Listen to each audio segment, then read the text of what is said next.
প্রতিদিনের মতো সকালে ঘুম থেকে উঠে দাঁত ব্রাশ করছি, এমন সময় আমার ছোট নবাব আমার কাছে এসে আমার হাতে একটা বাজারের ব্যাগ, একটা বাজারের লিস্ট আর সাথে কিছু টাকা ধরিয়ে দিয়ে বলল, শুভ্র ভাইয়া, আম্মু বলেছে তোমাকে তাড়াতাড়ি বাজারে যেতে, আর এখানে যা লিখে আছে সবকিছু বাজার করে নিয়ে আসতে বলেছে।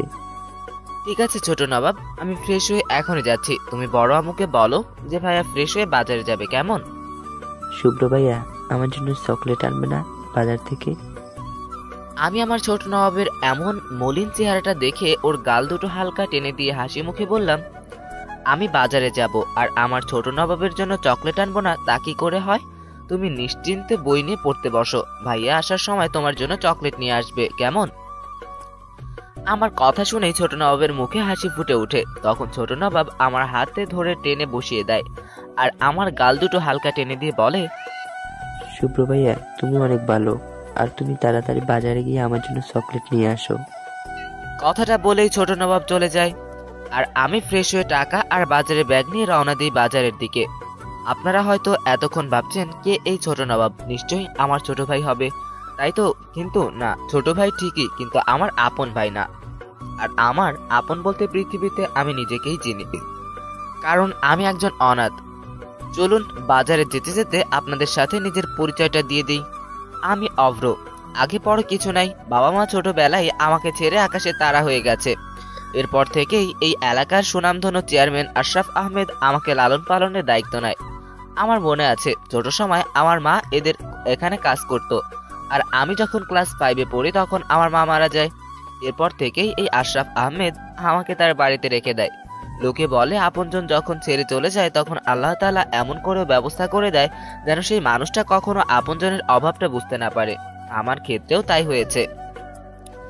আমি আশরাফ আহমেদের বাসায় কাজ করলেও তারা কখনো আমার সাথে এমন ব্যবহার করেনি, যেটা আমাকে মনে করে দেওয়া যায় আমি একজন অনাথ আর আমি এই বাড়িতে কাজ করি। সব সময় তারা আমাকে নিজের ছেলের মতোই দেখে আসছেন। আর তাই তো আমি যেন জীবনে বড় হতে পারি সেই জন্য আমার লেখাপড়ার ব্যবস্থাও করে দিয়েছেন। আর হ্যাঁ, আমি এবার ইন্টার সেকেন্ড ইয়ারের স্টুডেন্ট, আর আমি আশরাফ আহমেদকে বড় আব্বু আর তার ওয়াইফকে বড় আম্মু বলে ডাকি।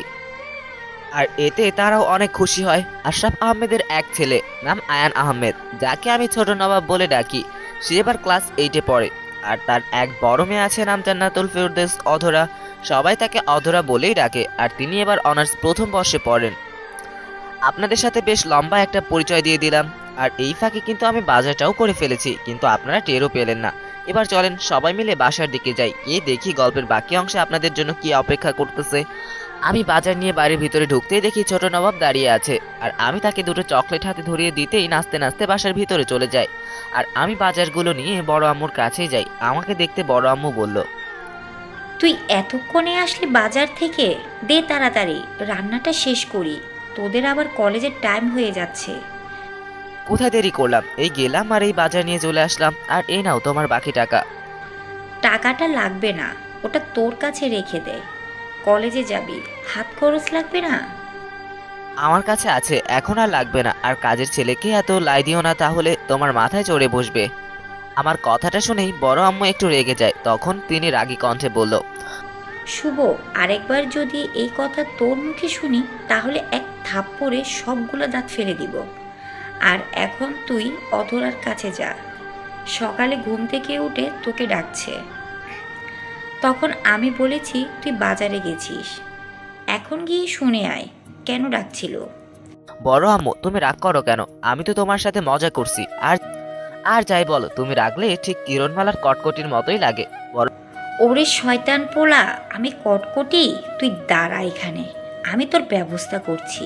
বড় আম্মুর কথা শুনেই আমি ওখান থেকে হাওয়া হয়ে যাই, কারণ ওখানে দাঁড়ালেই বিপদ। এখন যাই অধরা ম্যামের রুমে, গিয়ে দেখি ম্যাডাম আমার জন্য কি হুকুম জারি করে রাখছে। আমি অধরা আপুর রুমের সামনে এসে দেখি অধরা আপু মনোযোগ দিয়ে পড়ছে, তাই আমি দরজার সামনে দাঁড়িয়ে বললাম, আপু আসতে পারি? আমার কথা শুনেই অধরা পড়া বন্ধ করে দরজার দিকে তাকায়। তখন আমাকে দেখে বলল, আয় ভেতর আয়। অধরার কথা শুনে আমি তার রুমে প্রবেশ করি। তখন অধরা আবার বলল, সকালবেলা আমার সাথে দেখা না করে কোথায় গেছিলি? আপু আমি তো বাজার করতে গেছিলাম। কেন, আপনার কি কিছু আনতে হবে নাকি? তাহলে বলুন, আমি নিয়ে আসবো। না, কিছু লাগবে না। আর তোকে না বলেছি প্রতিদিন সকালে উঠে সবার আগে আমার সাথে দেখা করবি, পরে অন্য কাজে যাবি? আর শোন, কয়েক মাস পর তো সেমিস্টার পরীক্ষা, তাই ভালো করে পড়বি। আরে আপু, আমি যখন ঘুম থেকে উঠি তখন আপনি ঘুমিয়ে থাকেন, তাহলে কি করে আপনার সাথে আগে দেখা করব? আর আমি তো আপনাদের বাড়ির কাজের লোক, তাই এত লেখাপড়া করে কি হবে? যা হবার তাই হবে।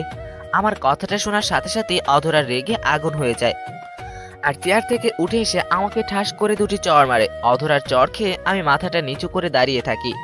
তখন অধরা আমাকে রাগী কণ্ঠে বলে, আমার কথার সাথে উল্টোপাল্টা একটা কথা বলে চড় দিয়ে দাঁত ফেলে দিব। আর শোন, আমি ঘুমিয়ে থাকি আর জেগে থাকি, তুই ঘুম থেকে উঠে সবার আগে আমার সাথে দেখা করবি। আর তুই এই বাড়ি কাজের ছেলে নাকি অন্য কিছু, সেটা সময় হলে বুঝে যাবি। মনে থাকবে আমার কথা, নাকি কানের নিচে আরেকটা দিতে হবে? জি আপু, মনে থাকবে। এখন চুপ করে রুমে গিয়ে পড়তে বস, একটু পর একসাথে কলেজে যাব। আমি আর কথা না বাড়িয়ে চুপচাপ অধরার রুম থেকে বেরিয়ে আসি, কারণ এখন কথা বললেই কথার সাথে মায়ের ফ্রিতে পাবো। এই বাড়িতে আমি কাউকে এত ভয় পাই না যতটা অধরাকে পাই, তাই সবসময় চেষ্টা করি তার কাছ থেকে পালিয়ে বেড়াতে। আগে আমার সাথে এমন করতো না, কিন্তু আজ প্রায় 6 মাস হলো মানুষটার আমার সাথে ব্যবহার পাল্টে গেছে। এখন আমার লেখাপড়া, চলাফেরা সব কিছুর কৈফিয়ত তার কাছে দিতে হয়। আর আমার লেখাপড়া নিয়ে অধরা যতটা চিন্তা করে, যদি নিজের লেখাপড়া নিয়ে এতটা চিন্তা করতো তাহলে পরীক্ষায় একসাথে 2টা গোল্ডেন এ প্লাস পাইতো। কিন্তু কে শুনে কার কথা? আমি নাকি রেজাল্ট খারাপ করলে তার অনেক বড় লস হয়ে যাবে, তাই আমার উপর তার এই অত্যাচার। তারপর আমি রুমে এসে কিছুক্ষণ মনোযোগ দিয়ে লেখাপড়া করি। কিছুক্ষণ পরে আমার ছোট নবাব এসে বলে যায় খাবার খাওয়ার জন্য, আর তাই আমি কলেজের জন্য একেবারে রেডি হয়ে চলে যাই খাবার খেতে। তারপর আমি সবার সাথে বসে খাবার খেয়ে নিই। পরে আমি আর অধরা আপু কলেজের উদ্দেশ্যে বেরিয়ে পড়ি। আমার বাসা থেকে কলেজ বেশি দূরে না, হেঁটে গেলে 20 থেকে 25 মিনিট সময় লাগে, তাই অধরা আপুর সাথে প্রতিদিন আমাকে হেঁটেই কলেজে যেতে হয়। আর আমাকে এক প্রকার তার গার্ড বলা যায়। আমি আর অধরা আপু হেঁটে হেঁটে কলেজে যাচ্ছি, আর অধরা আপু হাজারটা কথা বলছে আর আমি শুধু শুনছি, আর মাঝে মধ্যে হ্যাঁ আর না এই 2 শব্দে তার কাছে কথার জবাব দিচ্ছি, কারণ বেশি কথা বললেই আবার গালে লাল করে দিবে। আমি আর অধরা আপুর কিছু দূর যেতেই সামনে থেকে অধরা আপুর 2 বান্ধবী আমাদের সাথে যোগ দেয়। তাদের আমি আগে থেকেই চিনি, একজন হলো শিমলা আপু আর একজন হলো অন্তরা আপু। তারা দুইজন আমাদের সাথে যোগ দেওয়ার কিছুক্ষণ পরে হঠাৎ শিমলা আপু আমাকে বলল, শুভ্র, তোমাকে একটা কথা বলি। জি আপু, বলেন। শুভ্র, তুমি দিনকে দিন সুন্দর হয়ে যাচ্ছ, তোমাকে দেখতে একদম প্রিন্সের মতো লাগে। কলেজের অনেকেই তো তোমার উপর ক্রাশ খায়। শিমলাপুর কথা শুনে আমি কি উত্তর দিব ভেবে পাচ্ছি না, তাই মাথাটা নিচের দিক দিয়ে তাদের সাথে হেঁটে যাচ্ছি। তখন পাশ থেকে অন্তরা আপু বলল, একদম ঠিক বলেছিস শিমলা। শুভ্রকে দেখে মনেই হয় না অধরাদের বাড়ি কাজের ছেলে। দেখতে যেমন সুন্দর আর স্মার্ট, আর সাথে নামটাও দারুণ, শুভ্র। ওদের কথা শুনে আমার মুখ দিয়ে কোনো কথাই বের হচ্ছে না। তখন আমি অধরার দিকে তাকাতেই দেখি অধরার ফর্সা মুখটা রাগে লাল হয়ে গেছে। আর তখন অধরা আমাকে বলল, শুভ্র, তুই কলেজে চলে যা, আমি ওদের সাথে আসতেছি। অধরার কথা শুনে পাশ থেকে অন্তরা আপু বলল, কেন অধরা? শুভ একা যাবে কেন? আমাদের সাথেই যাক না, একসাথে কথা বলতে বলতে যাই। অন্তরা আপুর কথা শুনে অধরা আপুর রাগটা মনে হয় আরো একটু বেড়ে গেল। তখন অধরা বলল, শুভ্র, তোকে না বললাম চলে যেতে, তাহলে এখনো যাস না কেন? তাড়াতাড়ি যা, আমি কলেজে এসে তোর সাথে কথা বলবো। ঠিক আছে আপু, আপনারা সাবধানে আসেন, আমি গেলাম। কথাটা বলেই আমি সেখান থেকে একটু দ্রুত হেঁটে চলে আসি। আর অধরা আপু আর তার 2 বান্ধবী মিলে আস্তে আস্তে হেঁটে আসতে থাকে। তখন শিমলা আপু বলল, অধরা, তুই শুভ্রকে চলে যেতে বললি কেন? আমাদের সাথেই যেত, তাহলে শুভ্ররও ভালো লাগতো, সাথে আমাদেরও একটু ভালো লাগতো। কত কিউট একটা ছেলে, এখন একা একা হেঁটে যাবে। শিমলার কথা শুনে অধরার রাগে গা জ্বলে যাওয়ার অবস্থা। অধরার এখন ইচ্ছে করছে শিমলার গালটা চড়ে মেরে লাল করে দিতে, কিন্তু বন্ধুত্বের খাতিরে এটা করতে পারছে না। তখন অধরা বলল, শিমলা, আমার সামনে একদম ঢং করবি না, তোর ঢং দেখলে আমার গা জ্বলে যায়। শুভ্র কেন আমাদের সাথে যাবে? ও ছেলে মানুষ, তাইও একা কলেজে যাবে। আর তোদের সাথে শুভ্র কলেজে গেলে মানুষ খারাপ বলতে পারে। অধরার কথা শুনে পাশ থেকে অন্তরা বলল, তোর সাথে শুভ কলেজে গেলে যদি লোকে খারাপ না বলে, তাহলে আমাদের সাথে গেলে খারাপ বলবে কেন? নাকি তুই চাস না শুভ তোকে ছাড়া আর কারোর সাথে কথা বলুক? মানে অন্য মেয়ের সাথে কথা বললে তোর হিংসে হয়? আরে না অন্তরা, লোকেরা সবাই জানে যে শুভ্র অধরার কাজের লোক, তাই এলাকার লোকজন অধরার সাথে শুভ্রকে দেখলেও কিছু মনে করবে না, তাই না অন্তরা? শিমলার কথাটা শোনার সাথে সাথে অধরার পায়ের রক্ত মাথায় উঠে যায়। রাগে চোখ মুখ লাল হয়ে যায়, কারণ অধরা সব সহ্য করতে পারে, কিন্তু অধরার সামনে শুভ্রকে নিয়ে কেউ বাজে কথা বললে এটা একদম সহ্য করতে পারে না। তখন অধরা বলল, শিমলা আর অন্তরা, তোরা দুজন আমার বেস্ট ফ্রেন্ড, তাই তোদেরকে আজকে ফার্স্ট অ্যান্ড লাস্ট ওয়ার্নিং করছি। আর যদি কখনো বলেও শুভ্রকে নিয়ে একটা বাজে কথা বলিস, তাহলে আমার চেয়ে খারাপ তোদের জন্য আর কেউ হবে না। আর শিমলা, তুই এতক্ষণ যে কথাগুলো বললি, এটা তুই ছাড়া অন্য কেউ হলে এতক্ষণে আমিও জিভ টেনে ছিঁড়ে ফেলতাম। তাই বলছি, শুভ্রকে নিয়ে কথা বলার আগে ভেবে চিন্তে কথা বলবি। কথাটা বলেই অধরা তাড়াতাড়ি হেঁটে শিমলা আর অন্তরাকে একটু পিছনে ফেলে দেয়। তখন শিমলা আর অন্তরা জোরে হেঁটে অধরার কাছে যায়। তখন শিমলা বলল, আরে অধরা, তুই আমাদের উপর এত রেগে গেলি কেন? আমরা তো তোর সাথে মজা করছিলাম, শুধুমাত্র তোকে একটু রাগানোর জন্য। প্লিজ দোস্ত, মাফ করে দে, আমরা আর কখনো তোর সাথে এমন মজা করব না। আচ্ছা যা, মাফ করে দিলাম, কিন্তু কখনো আর আমার সামনে বা পেছনে শুভ্রকে নিয়ে কোনো মজা করবি না। আর একটা কথা মনে রাখিস, শুভ্র আমাদের বাড়ির কোনো কাজের ছেলে না, সে আমাদের পরিবারের একজন সদস্য। আর আমার শিমলা, আমার মনে হয় আমাদের অধরা ম্যাডামের মনে শুভকে নিয়ে কিছু একটা চলছে। দেখলি না, আমার বলতে গিয়ে আবার কেমন থেমে গেছে, মানে আমাদের কাছ থেকে লুকাতে চাইছে। তাই নাকি অধরা?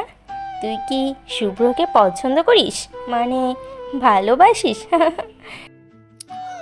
অধরা ওদের কথা শুনে মনে মনে চিন্তা করে, ওদের সামনে মনের কথা প্রকাশ করা যাবে না, তাহলে ওরা পুরো কলেজে আর ভার্সিটিতে এই কথা ভাইরাল করে দিবে। আর এটা যদি শুভ্র জানতে পারে তাহলে আর আমার সামনে আসবে না, কারণ এমনিতেই শুভ্র সবসময় আমার কাছ থেকে দূরে দূরে থাকতে চায়। তখন অধরা বলল, তোরা মনে হয় সত্যিই পাগল হয়ে গেছিস, নাহলে আমি কেন শুভ্রর মতো জুনিয়র একটা ছেলেকে ভালোবাসতে যাব?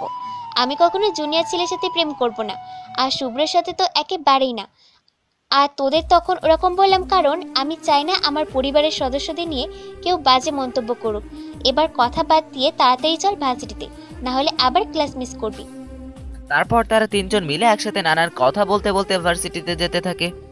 এদিকে আমি কলেজে এসে ক্লাসরুমে বইগুলো রেখেই চলে যাই কলেজ ক্যাম্পাসে, যেখানে গিয়ে দেখি আমার সবগুলো হারামি বন্ধু একসাথে বসে আড্ডা দিচ্ছে। আর আমি তাদের কাছে যেতেই রুবেল বলল, পাশ থেকে আমার বান্ধবী প্রিয়া বলল, আচ্ছা শুভ্র, তুই একটু আগে আসতে পারিস না? প্রতিদিন দেরি করে আসিস, আর আসিস তো দেরি করে, একটু পরে আবার অধরা আপু এসে আবার তোকে ডেকে নিয়ে যাবে। আসলে তোরা তো জানিস এই দুনিয়াতে আমার আপনজন বলতে কেউ নাই। অধরা আপু আর তার পরিবারটা আছে বলেই হয়তো অনাথ হয়েও আজ ভালোভাবে বাঁচতে পারছি, না হলে কপালে আজকে কি ছিল নিজেও জানি না। আর প্রতিদিন অধরা আপুকে সাথে করে নিয়ে আসতে হয় কলেজে, তাই আমার একটু দেরি হয়ে যায়। একদম ঠিক বলছিস শিমুল, নতুন কিছু বল, সেটা শুনে মজা পাওয়া যাবে। তারপর আর কি, সবগুলো মিলে শুরু করলাম আড্ডা আর হাসাহাসি। একজন এক এক রকম কথা বলছে আর সেটা নিয়ে সবাই মিলে হাসাহাসি করছি। অন্যদিকে অধরা ভার্সিটিতে এসে মনে মনে শুভ্রকে খুঁজতে থাকে। পরে খেয়াল করে দেখে শুভ্র তাদের কলেজ ক্যাম্পাসের কয়েকটা ছেলে মেয়ে মিলে একসাথে আড্ডা দিচ্ছে। তখন অধরা শুভ্রের কাছে গিয়ে বলল, শুভ্র, এদিকে আয়, তোর সাথে কথা আছে। আমি সবার সাথে বসে গল্প করছিলাম, এমন সময় অধরা আপুর গলার আওয়াজ শুনতে পাই। তখন পিছন থেকে দেখি আপু দাঁড়িয়ে আছে। তখন আমি অধরা আপুর কাছে গিয়ে বললাম, জি আপু বলেন, আপনার কি কিছু এনে দেওয়া লাগবে? না, তুই আমার সাথে আয়, কথা আছে তোর সাথে। জি আপু চলেন। তারপর আমি অধরা আপুর পিছে পিছে কলেজ মাঠের অন্য পাশে যাই। আর সেখানে যাওয়ার পর অধরা বলল, শুভ্র, আমার সামনে এসে দাঁড়া। আমি তার কথা শুনে যেই তার সামনে গিয়ে দাঁড়াই, আর সাথে সাথে অধরা আপু আমার বাম গালে ঠাস করে একটা চড় বসিয়ে দিল। তারপর অধরা আবার বলল, কলেজে কেন আসিস? মেয়েদের সাথে বসে আড্ডা দেওয়া আর এমন হেসে হেসে কথা বলার জন্য? ক্লাস নেই তোর? জি আপু আছে, কিন্তু এখনো ক্লাস শুরু হতে দেরি আছে। আর ওই মেয়েগুলো আমার ভালো বন্ধু, তাই তাদের সাথে বসে গল্প করি। আমি না তোকে বলেছি তোর কোনো মেয়ে বন্ধু থাকবে না? তাহলে ওদের সাথে কেন মিশতে গেলি? মনে রাখিস, আমি ছাড়া যেন কোনো মেয়ে তোর আশেপাশে না দেখি, আর যদি দেখি তাহলে তোর খবর আছে। জি আপু তাই হবে। তাহলে এখন সোজা ক্লাসে যা, গিয়ে বই নিয়ে পড়তে বস, আর একদম মেয়ে মানুষের সাথে কথা বলবি না। এমনকি কোনো মেয়ের দিকে তাকাবিও না। আর টিফিন টাইমে আমি কল দিলে সোজা ক্যান্টিনে চলে আসবি। এখন ক্লাসে যা। আমি আর কিছু না বলে মাথাটা নিচের দিকে দিয়ে ক্লাসে যেতে থাকি। আর আমি এটাও জানি যতক্ষণ পর্যন্ত আমি ক্লাসে না ঢুকি অধরা ততক্ষণ আমার দিকে ঈগল পাখির মতো নজর রাখবে। তাই আমিও আর ডানে বামে না তাকিয়ে ক্লাসে চলে আসি। ক্লাসে এসে বন্ধুদের সাথে চুপটি করে বসে একটু বই নিয়ে ঘাটাঘাটি করতে থাকি। আর একটু পরে ক্লাসে স্যার আসলে মনোযোগ দিয়ে ক্লাস করতে থাকি। আর এইভাবেই দেখতে দেখতে টিফিনের আগ পর্যন্ত সবগুলো ক্লাস শেষ করি। আর ক্লাস শেষ করে মোবাইলটা হাতে নিতে দেখি অধরা আপু 3 বার কল দিছে। আর তাই আমিও আর কোনো দেরি না করে ক্যান্টিনে চলে আসি। আমি ক্যান্টিনে এসে দেখি অধরা, শিমলা, অন্তরা সহ আরও 2 জন আপু একসাথে বসে আছে। আর আমি তাদের সামনে যাওয়ার সাথে সাথে অধরা বলল, শুভ্র, তোকে 3 বার কল দিলাম, কল রিসিভ করলি না কেন? আপু, ক্লাসের মধ্যে ফোন সাইলেন্ট করে রাখি, তাই বুঝতে পারি নাই আপনি কল দিছেন। আচ্ছা ঠিক আছে, পরবর্তীতে যেন আর এমন না হয়। এখন বস, আর কি খাবি অর্ডার কর। আপনি যা খুশি অর্ডার দেন, আমার একটা হলেই হলো। আমার কথা শুনে অধরা নিজের পছন্দ মতো কিছু খাবার অর্ডার করলো। তারপর খাবার আসলে আমি অধরার পাশে বসে চুপটি করে খাবার খেতে থাকি। আমরা সবাই মিলে যখন খাবার খাচ্ছি তখন খাবারের মাঝখানে শিমলা আপু আমাকে উদ্দেশ্য করে বলল, শুভ্র, শুনলাম তুমি নাকি কারোর সাথে প্রেম করো। শিমলা আপুর কথা শোনার সাথে সাথে আমার গলার মাঝে খাবার আটকে যায় আর আমি কাশতে থাকি। এমন অবস্থা দেখে অন্তরা আপু 1 গ্লাস পানি আমার দিকে এগিয়ে দেয়। আমি পানিটা এক নিঃশ্বাসে শেষ করে অধরা আপুর দিকে তাকাই। তখন আমি দেখি অধরা আপু খাওয়া দাওয়া বাদ দিয়ে আমার দিকে চোখ বড় বড় করে তাকিয়ে আছে, হয়তো আমি কি বলি এইটা শোনার জন্য। তখন আমি বললাম, না আপু, আপনি যেটা শুনেছেন সেটা একদম ভুল। আমি কারোর সাথে প্রেম করি না, আপনাকে হয়তো আমার নামে মিথ্যা বলেছে। আমি কথাটা বলেই অধরা আপুর দিকে তাকাই, কারণ শিমলা আপুর কথা শুনে অধরা আপু আমার দিকে যেভাবে তাকাইছেন মনে হচ্ছে আমাকে এখনই কাঁচা চিবিয়ে খাবে। আর আমার কথা শুনেই অধরা আপুর মুখ থেকে রাগের ছাপটা চলে গিয়ে হালকা হাসি ফুটে ওঠে। তখন পাশে থেকে অন্তরা আপু বলল, কেন প্রেম করো না? আজকাল তো সবাই প্রেম করে, আর তোমার উপর তো কলেজের সকল সিনিয়র ও জুনিয়র মেয়েরাই ক্রাশ খেয়ে আছে। তাদের মাঝখান থেকে একজনকে বেছে নিয়ে একটা প্রেম করেই ফেলো। ব্রো, তোর খাওয়া শেষ হয়েছে? শেষ। তাহলে ক্লাসে যা, আর ছুটি হলে গেটের সামনে আমার জন্য অপেক্ষা করবি। আচ্ছা ঠিক আছে। কথাটা বলে যে আমি সেখান থেকে চলে যেতে থাকি, ঠিক তখন পিছন থেকে অন্তরা আপু বলল, শুভ, তোমার ফোন নাম্বারটা দাও তো। কেন আপু, আমার ফোন নাম্বার দিয়ে কি করবেন? কেন, ফোন নাম্বার দিতে কি কোনো প্রবলেম আছে নাকি? আর যদি কেউ তোমাকে না করে থাকে তাহলে দেওয়া লাগবে না।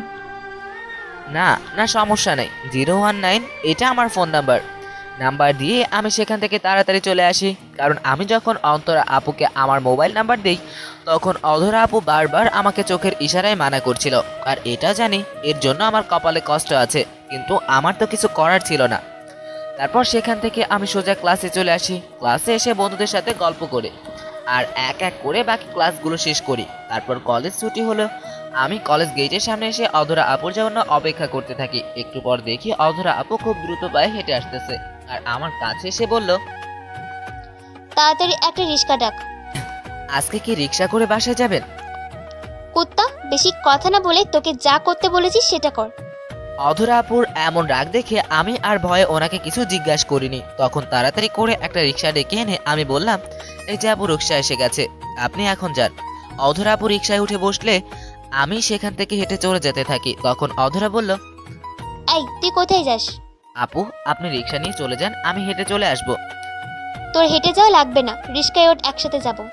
না আপু, আপনি রিক্সা একাই যান, আমি হেঁটে চলে যেতে পারবো। কথাটা বলেই আমি যে সামনের দিকে হাঁটা ধরলাম ঠিক তখন কে যেন পিছন থেকে আমার শার্টের কলার ধরে টেনে নিয়ে যাচ্ছে। তখন আমি পিছনে তাকিয়ে দেখি অধরা আপু আমার কলার ধরে টেনে নিয়ে রিক্সায় বসিয়ে দেয় আর সেও আমার পাশে বসে পড়ে। রিক্সার মাঝে অধরা আপু আমার সাথে কোনো কথাই বলেনি, তবে এটা বেশ বুঝতে পারছে আমার সেই পরিমাণ রেগে আছে। কারণ রিক্সায় বসে কিছুক্ষণ পরপর জোরে জোরে নিঃশ্বাস ফেলছিল আর বিড়বিড় করে কি যেন বলছিল। রিক্সা আমাদের বাসার সামনে আসতেই অধরা আপু আমার হাতে একটা 100 টাকার নোট দিয়ে বলল, রিক্সা ভাড়াটা দিয়ে সোজা আমার রুমে আয়, একটু দরকার আছে। কথাটা বলেই আপু চলে গেল আর আমিও রিক্সায় ভাড়াটা মিটিয়ে অধরা আপুর রুমে যাই। আর অধরা আপুর রুমে গিয়ে দেখি উনি খাটের বসে হাতে একটা স্কেল নিয়ে বসে আছে। তখন আমি বললাম, এই নেন 70 টাকা, রিক্সা ভাড়া 30 টাকা লাগছে। আমার কথা শুনে অধরা আপু বাসা থেকে উঠে দাঁড়িয়ে রুমের দরজাটা বন্ধ করে আসে আর রাগী একটা লুক নিয়ে আমার সামনে দাঁড়িয়ে বলল, তুই অন্তরাকে তোর মোবাইল নাম্বার দিলি কোন সাহসে? আসলে আপু উনি এমনভাবে চেপে ধরলেন যে না দিলে খারাপ দেখায়, তাই বাধ্য হয়ে নাম্বারটা দিছি। আমি তোকে বারবার চোখের ইশারায় না করতেছিলাম, সেটা কি তুই দেখিসনি? সরি আপু, ভুল হয়ে গেছে, আর এমন করব না। তোকে যদি কখনো অন্তরা বা অন্য কোনো মেয়ের সাথে ফোনে কথা বলতে দেখি, তাহলে তোর যে কী অবস্থা আমি করব সেটা তুই কল্পনা করতে পারবি না। না আপু, আমি কোনো মেয়ের সাথে ফোনে কথা বলি না, আর অন্তরা আপুর সাথেও বলবো না। আচ্ছা ঠিক আছে, এখন ভুল যেহেতু করেছিস শাস্তি তো পেতেই হবে। এখন 30 বার কান ধরে উঠবস কর। আপু শরীরটা অনেক ক্লান্ত লাগছে, আজকের মতো মাফ করে দেন, আর এমন করব না। তোর মুখে আপু ডাকতে শুনতে বিষের মতো লাগে আমার, আর যদি কথায় কথায় আপু ডাকিস তাহলে তোর খবর আছে। এখন কথা না বাড়িয়ে উঠবস শুরু কর, নাহলে তোর খবর আছে এখন। অধরার এমন করা কথা শুনে আমিও কান ধরে উঠবস শুরু করি, কারণ যেহেতু একবার বলছে করতে হবে তাহলে করতেই হবে। আমি কান ধরে ওঠা বসা করছি আর অধরা গুনতেছে। এভাবে 20 করতেই আমার সারা শরীর ঘেমে গেছে। তখন অধরা আমাকে থামিয়ে দিয়ে নিজের ওড়না দিয়ে আমার মুখ ও কপাল ঘাম মুছে দেয়। তখন অধরা বলল, শুভ্র, তুই জানিস আমি একটু বেশি রাগী, তাই আমার কথার বাহিরে একদম যাবি না। আমি যা বলবো তুই তাই করবি, আর অন্তরা কল দিলে একদম ধরবি না। এখন যা, গিয়ে ফ্রেশ হয়ে খেতে আয়, একসাথে খাবো। আমি আর কিছু না বলে সেখান থেকে সোজা আমার রুমে চলে আসি। রুমে এসে একটু রেস্ট নিয়ে ফ্রেশ হতে চলে যাই। তারপর ফ্রেশ হয়ে এসে চলে যাই খাবার খেতে। সেখানে অধরা আপু আর আমি একসাথে খাবার খেয়ে আমি আমার রুমে চলে আসি। পরে বিকালের দিকে বাড়ির কিছু টুকটাক কাজ করে আর ছোট নবাবের সাথে খেলাধুলা করে দিনটা পার করে দিই। সন্ধ্যার সময় বই নিয়ে পড়তে বসি, আর 9টার সময় খাবার খাওয়ার সময় ডাকে। সবার সাথে বসে খাবার খাওয়ার পরে আমি একটু ছাদে যাই। আসলে গরমের সময় রাতে ছাদের উপর বসে হাওয়া খাওয়ার মজাই আলাদা। তাই ছাদের এক কোণায় দাঁড়িয়ে আকাশে তারা দেখছি আর হাওয়া খাচ্ছি। এমন সময় হঠাৎ একটা নাম্বার থেকে মিস আসে। তাকিয়ে দেখি নাম্বারটা আমার অপরিচিত। ভাবলাম হয়তো ভুল করে কল চলে এসছে, কিন্তু একটু পরে সেই নাম্বার থেকে আবার কল আসে। তখন আমি কলটা রিসিভ করতেই একটা মেয়ে বলল, তুমি কি শুভ? হ্যাঁ, কিন্তু আপনি কে? আপনাকে তো ঠিক চিনলাম না। তখন মেয়েটা বলল, শুভ, আমি অন্তরা। আজকে না তোমার নাম্বার নিলাম। ওহ আপু, আপনি তা এত রাতে কি মনে করে কল দিলেন? কিছু মনে করে না, এমনি তোমার খোঁজ খবর নেওয়ার জন্য কল দিলাম। কেন, তুমি কি বিরক্ত হচ্ছ নাকি? তাহলে বলো, রেখে দিই। না আপু, বলেন, সমস্যা নাই। আসলে একজন মানুষকে কি করে মুখের উপর না করে দিই যে আপনি কল দিবেন না, এটা কেমন খারাপ দেখায়। তাই ইচ্ছা না থাকা সত্ত্বেও অন্তরা আপুর সাথে টুকটাক কথা বলছিলাম। আমি যখন অন্তরা আপুর সাথে কথা বলছি ঠিক তখনই কে যেন পিছন থেকে এসে আমার হাত থেকে মোবাইলটা নিয়ে নেয়। আর আমি পিছনে তাকিয়ে দেখি, তাকে দেখে ভয়ে আমার গলা শুকিয়ে কাঠ হয়ে যায়। কারণ সেই মানুষটি হলো অধরা আপু। আমি অধরা আপুর দিকে তাকিয়ে দেখি আপু মোবাইলটা হাতে নিয়ে রাগীভাবে আমার দিকে তাকিয়ে আছে। তার এমন রাগীভাবে তাকানো দেখে ভয়ে আমি নিচের দিকে তাকিয়ে থাকি। তখন অধরা আপু আমাকে বলল, তুই এতক্ষণ কার সাথে কথা বলছিলি? অধরার কথা শুনে ভয়টা আরো বেড়ে গেল। এখন যদি আমি বলি যে অন্তরা আপুর সাথে কথা বলছিলাম তাহলে আমার খবর করে ছেড়ে দিবে, কারণ অধরা কোনো মেয়ের সাথে আমার কথা একদম দেখতে পারে না। তখন আমি বললাম, আপু আমি তো বন্ধুর সাথে কথা বলছিলাম। কথা শুনে অধরা বলল, তোর কোন বন্ধুর সাথে কথা বলছিলি? শিমুলের সাথে কথা বলছিলাম।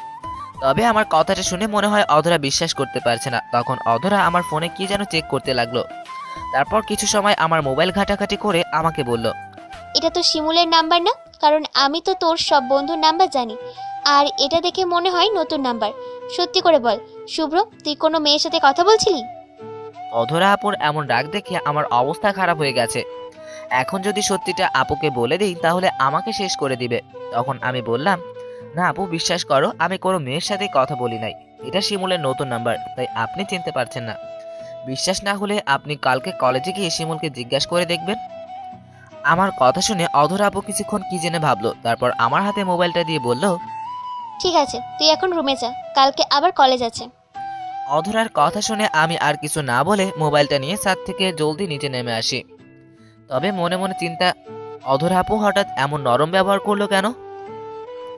তার মনে মনে কি চলছে ঠিক বুঝতে পারছি না। তবে তার হাত থেকে নিজেকে বাঁচানোর জন্য সাথে সাথে শিমুলকে কল দিয়ে বলি, যদি অধরা আপু তাকে কল দেয় সে যেন বলে আমি ওর সাথে কথা বলছিলাম আর ওই নাম্বার ওরই ছিল। তারপর সেখান থেকে নিজের রুমে এসে আরও কিছুক্ষণ লেখা পড়ে ঘুমিয়ে পড়ি। তবে মনে মনে শুধু একটাই ভয় কাজ করছিল, অধরা আপু যেন সত্যিটা জানতে না পারে।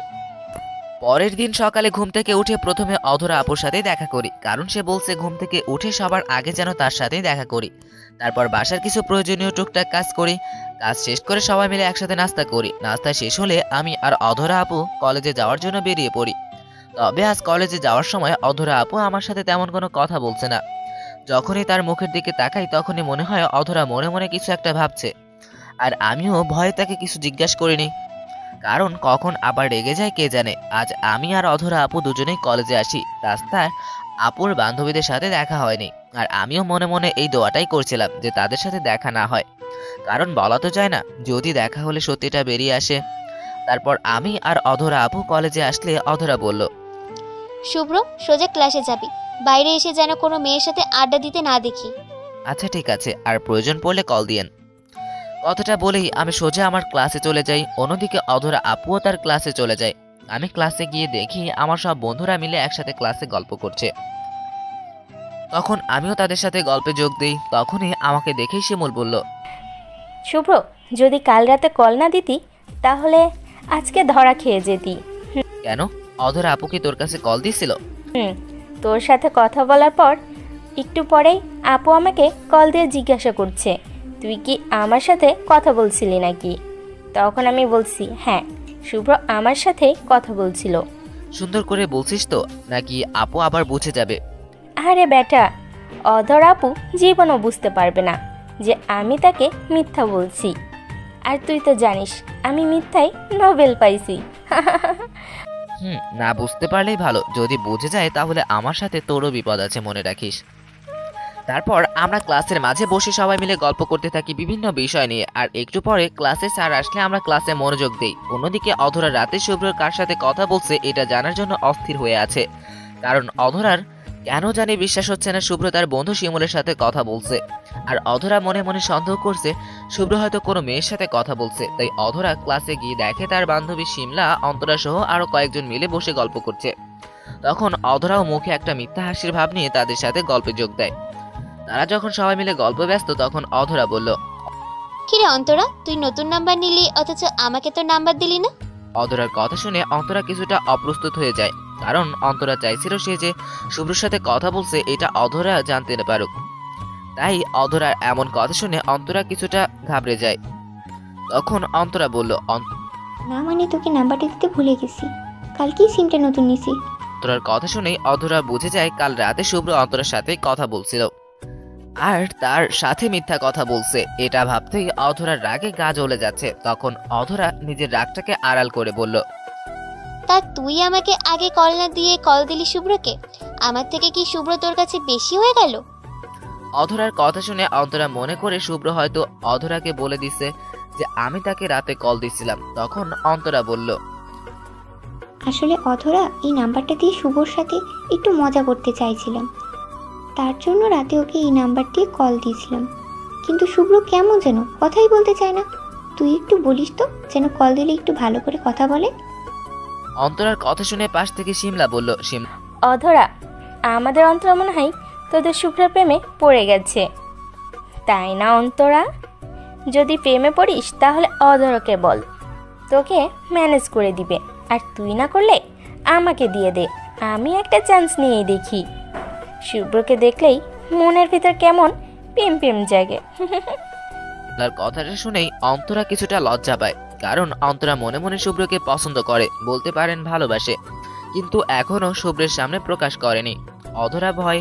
তখন অন্তরা বলল, ধর, আমি কেন শুভর প্রেমে পড়তে যাব? এমনি ওকে একটু কল দিয়েছিলাম কথা বলার জন্য, আর শুভকে তো অনেকেই পছন্দ করে, তাহলে আমি করলে দোষ কোথায়?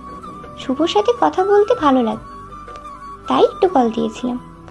অন্তরার কথাটা শুনে অধরা রেগে আগুন হয়ে যায়, কারণ অধরা কখনো চায় না শুভ্রের সাথে কোনো মেয়ে যোগাযোগ করুক, কারণ অধরা নিজেই শুভ্রকে অনেক ভালোবাসে। আর অধরা শুভ্রকে এতটাই ভালোবাসে যে কোনো মেয়ে শুভ্রর দিকে তাকালে তার চোখ তুলে ফেলতে ইচ্ছে করে। অধরার এখন ইচ্ছে করছে অন্তরা যেই মুখ দিয়ে শুভ্রের কথা বলতে চাইছে সেই মুখটি ভেঙে দিতে। তখন অধরা বলল, এই তোদের লজ্জা করে না ছোট ভাইদের নিয়ে এমন কথা বলতে? শুভ্র তোদের জুনিয়র, সেই হিসাবে শুভ্র তোদের ছোট ভাই হয়। এইসব পছন্দ অপছন্দ আর প্রেম ভালোবাসা মাথা থেকে সরা। আর যদি প্রেম করতে হয় তাহলে বড়দের সাথে কর। আর অন্তরা তুই শুভ্রকে কল দিয়ে একদম বিরক্ত করবি না, কারণ সামনে ওর পরীক্ষা। কথাটা বলেই অধরা ক্লাস থেকে বেরিয়ে যায় আর মনে মনে শুভ্রকে খুঁজতে থাকে। অধরা শুভ্রের উপর এতটাই রেগে আছে যে ওকে আজ কি করবে সেটা নিজেও জানে না। এইদিকে আমি একটা ক্লাস শেষ করে আমাদের কলেজ ক্যাম্পাসের এক কোণায় দাঁড়িয়ে বন্ধুদের সাথে গল্প করছিলাম। গল্প করার মাঝেই হঠাৎ কোথা থেকে যেন অধরা আপু এসেই আমার বন্ধু শিমুলকে ঠাস করে 2টা চড় মারে। আর অধরা আপুর এমন চড় খেয়ে শিমুল বোকার মতো গালে হাত দিয়ে দাঁড়িয়ে থাকে। তখন অধরা বলল, তোদের সাহস হলো কি করে আমাকে মিথ্যা বলার? এরপর যদি আমার সাথে মিথ্যা বলিস তাহলে খবর আছে বলে দিলাম। অধরা আপুর কথা শুনেই আমার গলার পানি শুকিয়ে গেছে, কারণ আমি বুঝে গেছি অধরা আপু সত্যিটা জেনে গেছে। এখন আমার কি অবস্থা করে সেটা আল্লাহ ভালো জানে। তবুও আমি বললাম, আপু কি হয়েছে, আপনি শিমুলকে মারলেন কেন? আমার কথা শুনেই অধরা চোখগুলো লাল করে আমার দিকে তাকায় আর রেগে গড়গড় করতে বলে, কেন মারছি তোকে সেটা বাসায় নিয়ে বোঝাবো। আমার সাথে মিথ্যা বলার ফল দেখাবো। এখনই বাসায় চল, আজ তোর ক্লাস বাসায় করাবো। কলেজ তো এখন ছুটি হবে না, আর আপনার ক্লাস আছে না? আমার কথা শুনে অধরা রাগে চিৎকার করে বলল, শুভ্র, আমি তোকে বাসায় যেতে বলেছি, তুই এখনই বাসায় যাবি। আর যদি একটা কথা বলিস তাহলে তোর ভালো হবে না। চল এখন বাসায়। কথাটা বলেই অধরা আমার হাত ধরে টেনে কলেজের বাইরে নিয়ে আসে। তারপর সে নিজেই একটা রিক্সা ডেকে সেটাতে আমাকে হাত ধরে টেনে তুলে সারা রাস্তা আমার হাত শক্ত করে ধরে রাখে, যেন আমি পালাতে না পারি। সারা রাস্তা বিড়বিড় করে কি যেন বলতে বলতে বাসার সামনে আসে। রিক্সা থেকে নেমে আমাকে হাত ধরে টানতে টানতে অধরা নিজের রুমে নিয়ে যায়। আর অধরা আমাকে তার রুমে নিয়ে ভয়ঙ্কর রাগে একটা ভাব নিয়ে বলল, তুই আমার সাথে মিথ্যা বলার সাহস কোথায় পেলি? অধরার এমন ভয়ঙ্কর রাগের চেহারা দেখে আমি যেন কথা বলার শক্তি হারিয়ে ফেলেছি। আর মনে মনে বলছি, এই বুঝি বাঘিনীর হাতে আমার জীবনটা গেল। তবুও নিজেকে বাঁচানোর জন্য বললাম, আপু আমি আপনার সাথে কি মিথ্যা বললাম? আমি কথাটা বলার সাথে সাথে অধরা আমার গালে ঠাস ঠাস করে চড় মারে। আর তারপর আমার শার্টের কলার চেপে ধরে নিজের মুখটা আমার মুখের সামনে এনে রাগী কণ্ঠে বলল, তুই আমার সাথে কি মিথ্যা বলেছিস তুই জানিস না? কাল রাতে তুই অন্তরের সাথে ফোনে কথা বলে আমাকে মিথ্যা বললি। কোন সাহসে যে তুই শিমুলের সাথে কথা বলেছিস? তোকে আমি বারবার মানা করেছি যে তুই কোনো মেয়ের সাথে কথা বলবি না, তাহলে কোন সাহসে তুই অন্তরের সাথে কথা বললি? অধরা আমার গালে এত জোরে চড়গুলো মারলো যে আমার চোখ দিয়ে মুহূর্তেই পানি চলে আসে। আর তখন আমি কান্না মিশ্রিত কণ্ঠে বললাম, আপু প্লিজ বিশ্বাস করেন, আমি কখনো জানতাম না এটা আপনার বান্ধবী অন্তরা আপুর নাম্বার ছিল। যদি জানতাম তাহলে কখনোই আমি আপনার কথা অমান্য করে অন্তরা আপুর সাথে ফোনে কথা বলতাম না। তাহলে তুই পরে কথা বললি কেন আর আমার সাথে মিথ্যা বললি কেন? তুই জানিস না আমি মিথ্যা বলে পছন্দ করি না। আমি যখন কল রিসিভ করার পর বুঝতে পারি এটা অন্তরা আপুর নাম্বার, তখন বাধ্য হয়ে কথা বলছিলাম, কারণ তখন যদি ওনার মুখের উপর কলটা কেটে দিতাম তাহলে উনি কষ্ট পেতেন। তাই এক প্রকার বাধ্য হয়েই কথা বলছিলাম। আর আমি জানি আপনি আমার কোনো মেয়ে মানুষের সাথে কথা বলা পছন্দ করেন না, তাই সেই ভয়ে আপনার সাথে মিথ্যা বলেছিলাম। দয়া করে আমাকে মাফ করে দেন, আমি কখনো আর কোনো মেয়ের সাথে কথা বলবো না। নিচের দিকে তাকিয়ে কথাটা বললাম। আমার কথা শুনে অধরা আমার শার্টের কলারটা ছেড়ে দেয়। আর তখন অধরা আমাকে বলল, শুভ্র, আমি সবার কাছ থেকে সব কথা শুনতে পারি, কিন্তু তোর কাছ থেকে মিথ্যা কথাটা একদম শুনতে পারি না। সেটা তুই কেন বুঝিস না? তুই কোনো মেয়ের সাথে কথা বলে আমি সহ্য করতে পারি না, সেটা কেন বুঝিস না? তুই যদি কোনো মেয়ের দিকে তাকাস তাহলে আমার মাথা ঠিক থাকে না, এটা কেন বুঝিস না? তাই তোকে আবারও বলছি, কখনো এমন কোনো কাজ করবি না যেটার জন্য আমি আমার রাগটা কন্ট্রোল করতে না পারি। আমার সব বান্ধবীকে সবসময় নিজের বোনের মতো দেখবি, অন্য কিছু যাতে তোর মাথায় না আসে। যদি কোনোদিন আমি ভুল করেও শুনি তুই কোনো মেয়ের সাথে অন্য কোনো সম্পর্কে জড়াস, তাহলে তোকে আমি নিজের হাতে খুন করব, সেটা তুই মাথায় রাখিস। ঠিক আছে আপু, এমন কোনোদিন আপনি শুনবেন না।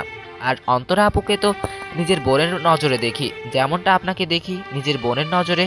কথাটা বলে মনে হয় আমি কোনো বড় ধরনের ভুল করে ফেলেছি, কারণ কথাটা বলার সাথে সাথে অধরা হাত দিয়ে আমার মুখ টিপে ধরে আর নিজের মুখটা আমার মুখের সামনে এনে গম্ভীর কণ্ঠে বলল, আমি তোর নিজের বোন মানে?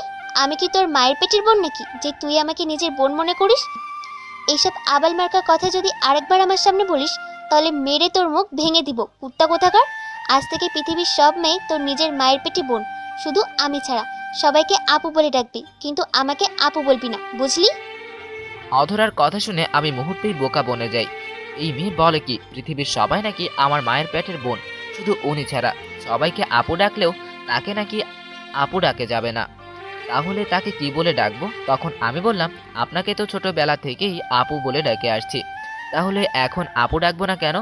আর আপনাকে যদি আপু বলে না ডাকি তাহলে কি বলে ডাকবো? তার চোখের দিকে তাকিয়ে নরম সুরে বললাম। আমার কথা শুনে অধরা মনে মনে বলল, তুই আমাকে বউ বলে ডাকবি, জান, কলিজা, আরো কত নাম আছে সেগুলো বলে আদর করে ডাকতে পারিস। কুত্তাটার ইচ্ছে করে গলা টিপে মেরে ফেলি। ওরে যত এত ভালোবাসি, সব সময় চোখে চোখে রাখি, সেটা বুঝে না। সামনে আসলে শুধু আপু আপু করে হারামি কোথাকার। অধরা আপুর এমন চুপ করে থাকা দেখে আমি বললাম, আপু কি হলো বলেন? আমার কথা শুনে মনে হয় অধরা ভাবনার জগৎ থেকে বাস্তবে ফিরে আসে। তখন অধরা বলল, এখন থেকে কথায় কথায় আমাকে আপু বলে ডাকবি না, দরকার পড়লে নাম ধরে ডাকবি, না হয় অন্য কিছু বলে ডাকবি। আপু বলে ডাকলে তোর ভালো হবে না বলে দিলাম। যা এখন রুমে গিয়ে রেস্ট কর, আর আমি ডাকলেই আমার রুমে আসবি। অধরার কথা শুনে আমি তার রুম থেকে বেরিয়ে আসি আর মনে মনে বলতে থাকি, এই মেয়ে নিশ্চিত পাগল হয়ে গেছে, না হলে আমাকে কেন বলল যে তার নাম ধরে ডাকতে? এটা কি কখনো সম্ভব নাকি? আমি জীবনেও পারবো না তার নাম ধরে ডাকতে। এতে যা হবার হবে। আমি যখন এসব চিন্তা করে আমার রুমের দিকে যাচ্ছি, ঠিক তখনই অধরার আম্মু, যাকে আমি বড় আম্মু বলে ডাকি, তিনি বললেন, কিরে শুভ্র, তোরা এত তাড়াতাড়ি বাসায় চলে আসলি যে?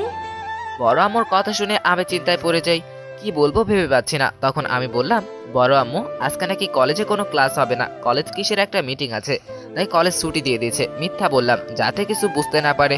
তখন হঠাৎ করেই বড় আমার গালে হাত দিয়ে বলল, শুভ্র, তোর গালে এই দাগ কিসে? দেখে মনে হয় কেউ তোকে চর দিছে তোর দুই গালে, আর তার হাতের ছাপ তোর এখনো গালে রয়ে গেছে। সত্যি করে বল, কার এত বড় সাহস যে তোর গালে এমনভাবে থাপড় দিছে?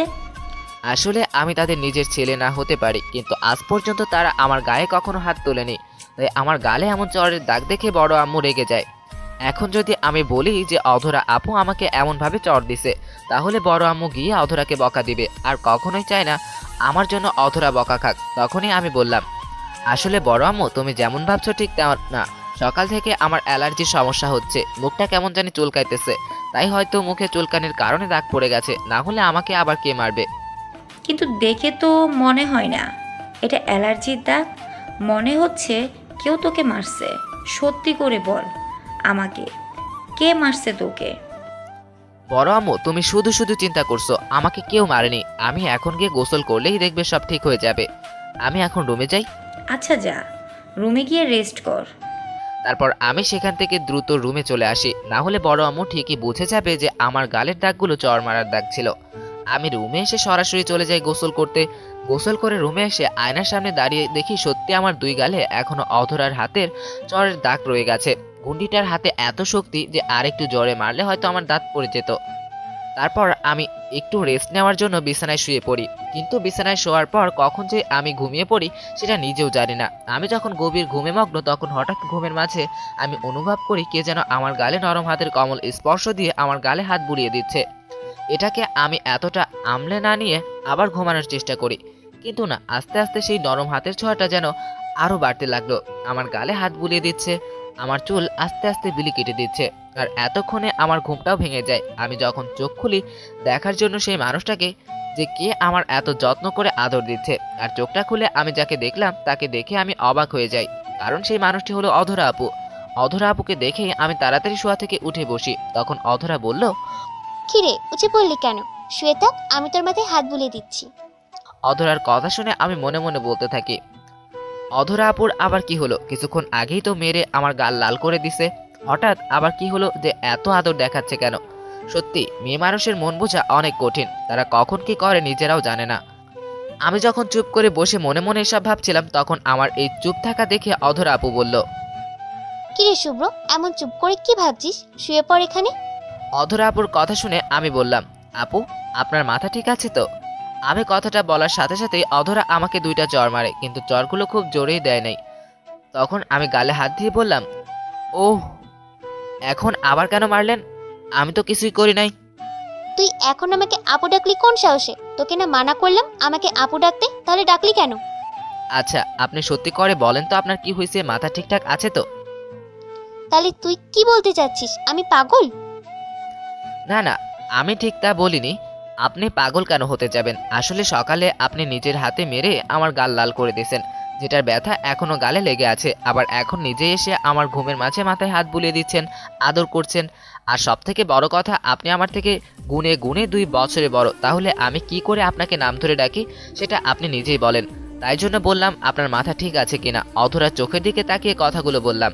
আমার কথা শুনে অধরা বসা থেকে উঠে আমার কাছে, তারপর তার কমল হাত দুটো যেই আমার গালের কাছে নিয়ে আসে, তখনই আমি তার কাছ থেকে একটু দূরে সরে যাই, কারণ আমি ভাবছি অধরা হয়তো আমাকে আবার চড় দিবে।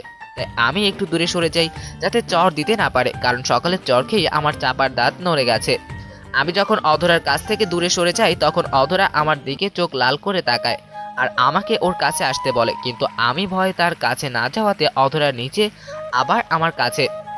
অধরা আমার কাছে এসে ওর হাতগুলো দিয়ে খুব আলতোভাবে আমার 2টা গালে হাত রাখে আর আমার চোখের দিকে তাকিয়ে অধরা বলল, শুভ্র, সকালের চড়গুলো খুব জোরে লেগেছে তাই না রে? আরে না, ওটা তেমন কোনো বিষয় না। আর আমি অন্যায় করলে আপনি আমার শাসন করবেন, এটাই তো স্বাভাবিক। এটা নিয়ে আপনি মন খারাপ করবেন না। এসে বললাম, যদিও সকালের চড়গুলো খুব জোরেই লাগছে, কিন্তু অধরাকে এটা বলে কষ্ট দিতে চাই না। আমি জানি তুই আমার সাথে মিথ্যা বলছিস। সকালের চড়গুলো তোর খুব লেগেছে, কারণ তোর গালে এখনো আমার হাতের ছাপ রয়ে গেছে। আসলে কি করব বল, আমার রাগ উঠলে আমি কিছুতেই তা কন্ট্রোল করতে পারি না, মাথা ঠিক থাকে না, কি থেকে কি করে বসি নিজেও জানি না। তাই রাগের মাথায় তোর সাথে অমন করেছি। তবু তুই আম্মুর কাছে আমার নামে কিছু বলিসনি। আমি যে তোকে মেরেছি এটা আম্মুর কাছে বললি না কেন? অধরার কথা শুনে আমি অবাক হয়ে যাই, কারণ বড় আম্মু যখন আমাকে চরের কথা জিজ্ঞেস করে তখন তো অধরা সেখানে ছিল না। তাহলে সে কি করে জানলো আমি বড় আম্মুর কাছে মিথ্যা বলছি? এটা মাথায় আসছে না। তখন আমি বললাম, কিন্তু আপনি কি করে জানলেন আমি বড় আম্মুর কাছে মিথ্যা বলছি? এত অবাক হওয়ার কিছু নাই। তুই যখন আম্মুর কাছে এসে বলছিলি তখন তোর ছোট নবাব পাশেই ছিল, সে এসে আমাকে সব বলেছে। এখন বল আম্মুর কাছে মিথ্যা বললি কেন? ও, তাহলে ছোট নবাব আপনাকে সব বলেছে? আসলে আমি অন্যায় করেছি, তার শাস্তি স্বরূপ আপনি আমাকে শাসন করেছেন। আর আমি এটা কখনোই চাই না আমার জন্য আপনি বকা খান বা কোনো প্রকার কষ্ট পান। তাই বড় আম্মুর কাছে মিথ্যা বললাম, না হলে বড় আম্মু হয়তো আপনাকে বকা দিত। তাই ইচ্ছে করেই বড় আম্মুর সাথে মিথ্যা কথা বলি। আমি কথাগুলো বলে অধরার চোখের দিকে তাকিয়ে দেখি অধরার চোখে পানি টলমল করছে, মনে হয় একটু পরেই বেরিয়ে আসবে। তখন অধরা আমাকে খুব মায়া জড়ানো কণ্ঠে বলল, শুভ্র, তুই এত ভালো কেন রে? কোথায় আমি ভালো? আমার চাইতে আপনি ভালো। এবার গালটা ছাড়েন, ব্যথা লাগছে। তোর গালে কি বেশি ব্যথা করছে? আরে না, একটু পরেই ঠিক হয়ে যাবে। আমি যেহেতু তোকে মেরে এমন অবস্থা করেছি, তাহলে আমি এখন সব ব্যথা ঠিক করে দিব। অধরার কথা শুনে অবাক হয়ে যাই। মেয়ে বলে সে নাকি ব্যথা ঠিক করে দিবে? পড়াশোনা তো এখনো বাকি, তাহলে ব্যথা ঠিক করার ডাক্তার কবে হলো সেটাই ভাবছি। তখন আমি বললাম, কি বলেন আপনি, ব্যথা ঠিক করবেন কিভাবে? এটা তেমন কোনো বিষয় না, এমনিই ঠিক হয়ে যাবে, আপনাকে কিছু করতে হবে না। আমার কথা শুনে অধরা বলল, আমি কিভাবে ব্যথা ঠিক করি সেটা চিন্তা তোকে এত করতে হবে না। এখন তুই বেশি কথা না বলে চোখ বন্ধ কর। এইটা আবার কেমন কথা? ব্যথা কমার চিকিৎসা করতে কি চোখ বন্ধ করতে হয় নাকি? এমন চিকিৎসা আমার লাগবে না, আপনি আপনার রুমে যান, আমার ব্যথা এমনিতেই কমে যাবে। আমার কথা শুনে অধরা আমার গালটা হালকা করে চেপে ধরে রাগী কণ্ঠে বলল, ওই হারামি, বেশি কথা বলিস কেন? তোকে চোখ বন্ধ করতে বলছি, তুই চোখ বন্ধ করবি, না হলে সকালের মতো দিব আরো কয়েকটা। এই না না, আর দিয়েন না, তাহলে চাপার দাঁত একটাও থাকবে না। এই যে আমি চোখ বন্ধ করলাম। তাড়াতাড়ি চোখ বন্ধ কর, আর একদম তাকাবি না বলে দিলাম, না হলে তোর খবর আছে। তারপর আমি অধরার সামনে চোখ বন্ধ করে দাঁড়িয়ে থাকি, কিন্তু কিছুক্ষণ হয়ে গেল অধরা কোনো রকম সারা শব্দ পাচ্ছি না। আছে নাকি চলে গেছে বুঝতে পারছি না। তারপর হঠাৎ করে মনে হলো কেউ একজন তার হাত দিয়ে আমার 2টি চোখ আটকানোর চেষ্টা করছে। আমি বেশ বুঝতে পারছি এটা অধরা, কিন্তু সে কি করতে চাচ্ছে সেটা বুঝতে পারছি না। তারপর আস্তে আস্তে মনে হচ্ছে অধরার নিঃশ্বাস আমার মুখের উপর পড়তে লাগলো, আর আমি কিছু বুঝে ওঠার আগেই অধরা যা করলো। তারপর থেকে আর আমি কিছু বুঝে ওঠার আগেই অধরা আমার 2 গালে 2টা কিস করে বসে, যেটার জন্য আমি মোটেও প্রস্তুত ছিলাম না। আমি কখনো কল্পনাও করতে পারিনি অধরা আমার সাথে এমন কিছু করবে। অধরা আমাকে কিস করে একটা হাসি দিয়ে দৌড় মেরে আমার রুম থেকে বেরিয়ে যায়, আর আমি বোকার মতো ওখানেই চুপচাপ দাঁড়িয়ে থেকে ভাবতে থাকি, এখন আমার সাথে এটা কি হলো? অধরা কেন আমার সাথে এমনটা করলো? এটা যদি পরিবারে কেউ দেখতো তাহলে আমাকে তারা কি মনে করতো? এটা মাথায় আসতেই আমার শরীর ঘামতে শুরু করে দেয়। আমি যখন একটু ঘটে যাওয়া বিষয়টা নিয়ে নানান চিন্তায় ব্যস্ত, ঠিক তখনই চেয়ে দেখি আমার সামনে অধরার ছোট ভাই আয়ান, মানে যাকে আমি ছোট নবাব বলে রাখি, সে দাঁড়িয়ে মিটিমিটি করে হাসছে। তখন আমি আয়ানকে বললাম, কি ছোট নবাব, আজ এত খুশি কেন যে এত হাসতেছো? শুভ্র ভাইয়া, অধরা আপু তোমাকে চুমা দিছে তাই না? ছোট নবাবের কথা শুনে এবার আমার সত্যি সত্যি গলা শুকিয়ে গেছে। ও কি করে জানলো যে অধরা আমাকে কিস করছে? আর সব থেকে বড় কথা, এই কথা যদি বড় আম্মু জানতে পারে তাহলে সারা জীবনের জন্য তাদের কাছে ছোট হয়ে যাব। তখন আমি বললাম, ছোট নবাব, তোমাকে কে বলেছে অধরা আপু আমাকে কিস করছে? এটা একদম মিথ্যা কথা। শুভ্র ভাইয়া, তুমি মিথ্যা বলছো। আমি জানালার পাশে দাঁড়িয়ে সব দেখেছি। আপু তোমার সাথে কি কি করেছে, আর তোমার গালে এখনো আপুর লিপস্টিকের দাগ লেগে আছে। আয়ানের কথা শুনে তাড়াতাড়ি গালে হাত দিয়ে দেখি সত্যি সত্যি আমার গালে গোলাপি কালারের লিপস্টিক লেগে আছে। তার মানে আয়ান সত্যি সত্যি সব দেখছে। তখন আয়ানকে বোঝানোর জন্য বললাম, আসলে ছোট নবাব, অধরা আপু আমার সাথে দুষ্টমি করে এমন করছে, বুঝছো? তুমি এটা আবার কাউকে বলো না কেমন? তুমি তোমার জন্য বাজার থেকে কিটক্যাট চকলেট নিয়ে আসবো। আচ্ছা বলবো না, তবে অনেকগুলো আনতে হবে কিন্তু। আচ্ছা যাও, তোমার জন্য অনেকগুলা চকলেট আনবো। আমার কথা শুনে ছোট নবাব খুশি হয়ে চলে যায়। আর আমি মনে মনে চিন্তা করি, এখন থেকে যতটুকু সম্ভব অধরার কাছ থেকে দূরে দূরে থাকবো। কারণ দিনকে দিন অধরা আমার সাথে করা আচরণগুলো বেশ অন্যরকম লাগে, যা পরিবারে কেউ দেখলে অন্য কিছু ভাবতে পারে। পরে আমি সেখান থেকে বাইরে চলে যাই। বাইরে গিয়ে বাসার কিছু টুকটাক কাজ করি। এইভাবেই সারাদিন বাসার কাজ আর ছোট নবাবের সাথে খেলা করে সেদিনের মতো দিনটা পার হয়ে যায়। তবে এর মাঝে অধরা কয়েকবার তার কাছে ডাকে, কিন্তু আমি অন্য কাজের বাহানা দেখিয়ে চলে আসি। আর এভাবেই দেখতে দেখতে বেশ কয়েকটা দিন চলে যায়। এখন আমি খুব বেশি প্রয়োজন ছাড়া অধরা আপুর কাছে যাই না। তার কাছ থেকে নির্দিষ্ট একটা দূরত্ব বজায় রেখে চলি, যেটা অধরা বেশ ভালো করেই বুঝতে পারছে। তাই আমি যত তার থেকে দূরে থাকি, অধরা তত আমার কাছে আসতে চায়।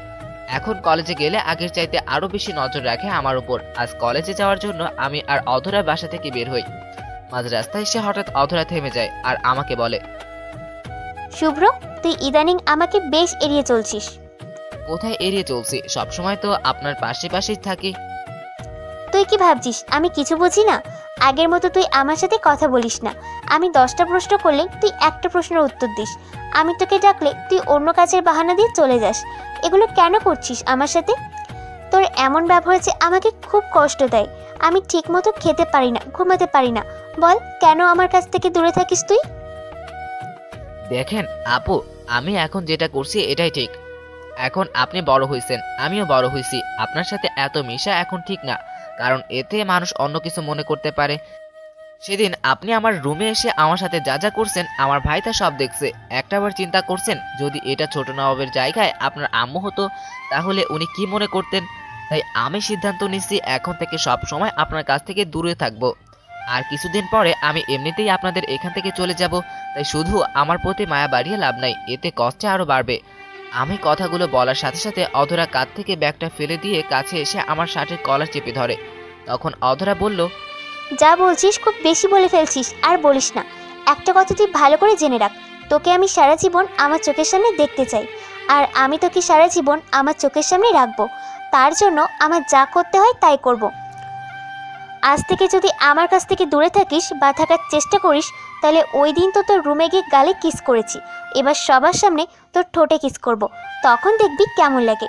শুভ্র, তুই শুধু আমার, আমি তোকে অন্য কারো হতে দিব না। আপু, আপনি এগুলো কি বলছেন বুঝতে পারছেন? ওই কুত্তা হারামি, তোকে না মানা করেছি আমাকে আপু ডাকবি না? এখন থেকে আমাকে নাম ধরে ডাকবি, নাহলে তোর খবর আছে বলে দিলাম। এটা সম্ভব না, আমি আপনাকে কখনো নাম ধরে ডাকতে পারবো না। আর আপনি কি শুরু করছেন? আমি তো আপনার ছোট ভাইয়ের মতো। এখন যেটা করছি এটাই ঠিক। আর আমি কেন তোর সাথে এমন করছি তুই খুব ভালোভাবেই বুঝতে পারছিস। না, আমি কিছুই বুঝতেছি না, আর বুঝতেও চাই না। দয়া করে আপনি আমার সাথে এমন করবেন না। আমি কার সাথে কেমন করব সেটা তোকে বলতে হবে না। আর কেন এমন করছি তুই যদি না বুঝিস সমস্যা নাই, খুব তাড়াতাড়ি তোকে বুঝিয়ে দিব। এখন আর কথা না বলে তাড়াতাড়ি কলেজে চল, না হলে ক্লাসের মিস হয়ে যাবে। তারপর আমি আর কিছু না বলে অধরার সাথে কলেজে চলে আসি। তবে আমার মাথায় শুধু একটা চিন্তা, অধরার এই আচরণ যদি বাড়ির মানুষ জানতে পারে তাহলে আমার অবস্থা কি হবে। এখন আমার কেন জানি মনে হচ্ছে অধরা মনে হয় আমাকে ভালোবাসে, না হলে আমি অন্য মেয়ের সাথে কথা বললে অধরা রেগে যায়, তার কথা না শুনলে আমার সাথে রাগ করে। আর একটু আগে রাস্তায় মাঝে দাঁড়িয়ে যে কথাগুলো বলল এতে তো স্পষ্ট বোঝা যায় আমাকে নিয়ে অধরার মনে কিছু একটা চলছে, যেটা আমার জন্য সামনে একটা বিপদ ডেকে আনবে। কিন্তু অধরার মনে আমাকে নিয়ে যাই চলুক না কেন, তাকে নিয়ে আমার কোনো চিন্তা নেই। ছোট সময় থেকে তাকে আপুর মতো ভেবে আসছি। তাছাড়া তাদের পরিবারের কাছে আমি অনেক ঋণী। ক্ষণিকের একটা মোহ পড়ে তাদের সাথে কখনো বিশ্বাসঘাতকতা করতে পারবো না। তাই যতদিন আছি এখানে অধরার পাগলামিগুলো সহ্য করে নিতে হবে। আজকে কলেজে এসে কারোর সাথে তেমন কোনো কথা বলিনি। তারপর একে একে সবগুলো ক্লাস শেষ করে কলেজ ছুটি হয়ে যায়, আর আমি আর অধরা আপু মিলে বাসার দিকে যেতে থাকি। রাস্তায় আবারও অধরা হাজারটা কথা বলছে আমাকে, আর আমি শুধু চুপচাপ চলে যাচ্ছি। তখন অধরা আমাকে বলল, এই শুভ্র, তোমাকে আমি এতগুলো কথা বললাম, তুমি এমন চুপ করে আছো কেন? আর এমন দূরে সরে আছো কেন? কাছে এসো। অধরার এমন কথা শুনে আমার কাশি চলে আসে। যে মেয়ে সারা জীবন আমাকে তুই করে বলে আসছে, একটা ভুল করলে মেরে তক্তা বানিয়ে দিত, সে এখন এমন ভাবে কথা বলছে যেন আমি তার বয়ফ্রেন্ড বা জামাই লাগি। তখন আমি বললাম, আপু প্লিজ আপনি এমন ভাবে কথা বলবেন না, আমার বদহজম হয়। আপনার মুখ থেকে আমি তুই শব্দটা শুনে অভ্যস্ত, তাই আপনার মুখে তুমি ডাকটা শুনে আমার বদহজম হচ্ছে। তার চেয়ে ভালো আপনি আমাকে তুই করেই ডাকেন। যদি তুইয়ের নিচে কিছু থাকে তাহলে সেটাও বলে ডাকেন, তারপরেও এমন তুমি করে ডাকবেন না দয়া করে। আমার এমন কথা শুনে অধরা চোখ বড় বড় করে আমার দিকে তাকিয়ে থাকে, যেন এখনই আমাকে এই চোখগুলো দিয়ে গিলে খাবে। অধরা এমনভাবে তাকানো দেখে আমি অধরাকে বললাম, আপু প্লিজ আপনি এমনভাবে তাকাবেন না আমার দিকে। আপনার এমন তাকানো দেখলে আমার ভয় লাগে, তাই বরং যদি মারতে মন চায় তাহলে দুইটা থাপ্পড় মারেন, কারণ আপনার এমন ভয়ঙ্কর তাকানোর চাইতে চর খাওয়া অনেক ভালো। আমার কথা শুনে অধরা বলল, রাস্তায় এত বকবক না করে তাড়াতাড়ি বাসায় চল, আমার শরীরটা কেমন জানি খারাপ লাগছে। অধরা এমন কথা শুনে আমি বেশ অবাক হলাম, কারণ আমার এতগুলো কথা শুনেও সে তেমন কোনো রিয়াকশন করলো না। বিষয়টা বেশ অবাক করা, তবে এইটা আমার জন্য ভালোই হলো। তখন আমি বললাম, আচ্ছা চলুন, বাসায় গিয়ে রেস্ট নিলেই ঠিক হয়ে যাবে। তারপর আমি আর অধরা বাসার দিকে যেতে থাকি। অন্যদিকে অধরা মনে মনে বলছে, কি ভাবছিস চান্দু, আমি তোকে কিছু বলবো না, এমনি এমনি ছেড়ে দিব তোকে? আমি তোকে তুমি করে বললে তোর বদহজম হয়? আমার তাকানো তোর কাছে ভয়ঙ্কর লাগে? তার চাইতে তোকে থাপ্পড় দেওয়া ভালো। আর আমাকে বারবার আপু বলা তোকে আজ ছুটাচ্ছি। একবার বাসায় নিয়ে যাই, তারপর তোর ঠোঁটগুলো আজ কামড়ে ছিঁড়ে ফেলবো, যেগুলো দিয়ে বেশি পটর পটর করিস তুই। আমি যে তোকে ভালোবাসি সেটা আজ বুঝিয়ে দিব। অধরা কথাগুলো মনে মনে বলছে আর শুভ্রর উপর রাগে ফুলছে। এদিকে আর আমি আর অধরা অল্প কিছুক্ষণের মাঝেই বাসায় চলে আসি। তবে বাকি রাস্তায় অধরা আমার সাথে কোনো কথা বলেনি। এতে আমার কি যে শান্তি লাগছে যে বলে বোঝাতে পারবো না। কিন্তু তাকে দেখে মনে হচ্ছিল সারা রাস্তা অধরা কি যেন মনে মনে ভাবছিল, তবে সেটা জানার আমার কোনো আগ্রহ নাই। আমি আর অধরা যখন গেট দিয়ে বাসার ভিতর যাই, তখন আমি বললাম, আপু আপনি ক্লাসরুমে গিয়ে রেস্ট করেন, আর যদি বেশি খারাপ লাগে তাহলে বলবেন, ডক্টরকে খবর দিয়ে আসবো। এইটা বলেই যেই আমি আমার রুমের দিকে যাচ্ছি, তখনই পিছন থেকে একটা চিৎকারের আওয়াজ শুনি, আর আমি পিছনে ফিরে দেখি অধরা মাটিতে জ্ঞান হারিয়ে পড়ে গেছে। এটা দেখে তো আমার পাগল হওয়ার অবস্থা। আমি কোনো কিছু না ভেবে এক দৌড়ে অধরার কাছে গিয়ে ওকে কোলে তুলে নেই, আর অধরার আম্মু দৌড়ে আসে অধরার কাছে। তখন আমি অধরাকে কোলে করে ওর রুমে নিয়ে যাই। তখন অধরার আম্মু মানে বড় আম্মু বলল, শুভ্র, আমার মেয়ে কি হলো? হঠাৎ করে অজ্ঞান হয়ে গেল কেন? বড় আম্মু তুমি চিন্তা করো না, রাস্তায় আমাকে বলছিল শরীরটা নাকি একটু খারাপ লাগছে, আর বাসায় এসেই মনে হয় হয়ে গেল। তুমি তাড়াতাড়ি ডাক্তারকে কল করো, আর একটু রসুন দিয়ে তেল গরম করে নিয়ে আসো, হাত পায়ে মালিশ করলে হয়তো ভালো হবে। আচ্ছা তুই এখানে থাক, আমি এখনই ডাক্তারকে কল দিচ্ছি, আর একটু তেল গরম করে নিয়ে আসছি। কথাটা বলেই বড় আম্মু বাইরে চলে যায়, আর এইদিকে আমি অধরার মাথার পাশে বসে আছি। তখন আমি মনে মনে চিন্তা করলাম, ধরার মুখে একটু পানি ছিটিয়ে দেখি জ্ঞান ফিরে নাকি। আর ঠিক যখন আমি অধরার পাশ থেকে উঠে পানি আনতে যাব, ঠিক তখনই অধরা আমাকে অবাক করে দিয়ে আমার হাত চেপে ধরলো, আর আমি পিছনে তাকিয়ে দেখি অধরা আমার হাত ধরে মিটমিট করে হাসতেছে। তখন আমি বললাম, আপু আপনার জ্ঞান ফিরছে? আমার কথা শুনে অধরা মুচকি হেসে বলল, তাহলে আমি আবার জ্ঞান হারালাম কখন যে আমার আবার জ্ঞান ফিরবে? বলে একটু আগে যেটা হলো সেটা কি? আর আপনি কেন এমন করলেন?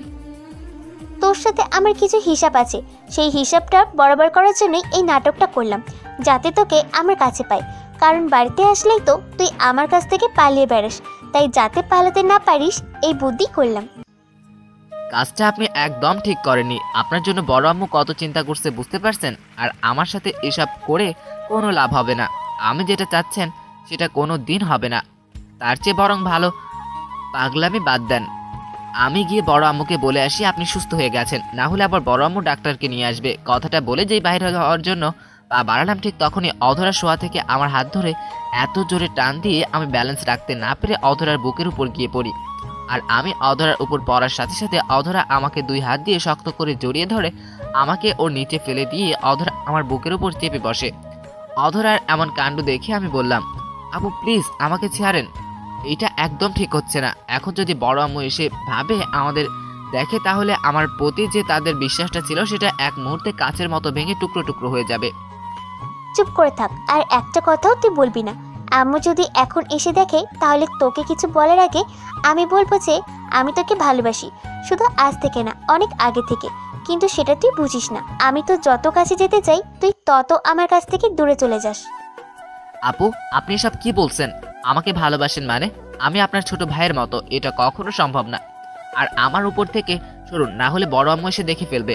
আমার কথা শুনে অধরা আমার ছাড়বে তো দূরের কথা, উল্টো আরো ভালো করে নিজের সাথে আমাকে চেপে ধরে আর এক হাত দিয়ে আমার মুখে টিপে রাগী কণ্ঠে বলে, কুত্তা, আর একবার যদি আমাকে আপু বলিস তাহলে এখান থেকে মেরে তোর মুখ ভেঙে দিব। আর তুই আমার ছোট ভাই না, আজ থেকে তুই আমার ছোট জামাই, মানে জুনিয়র বর। এটা কোনো দিনও সম্ভব না।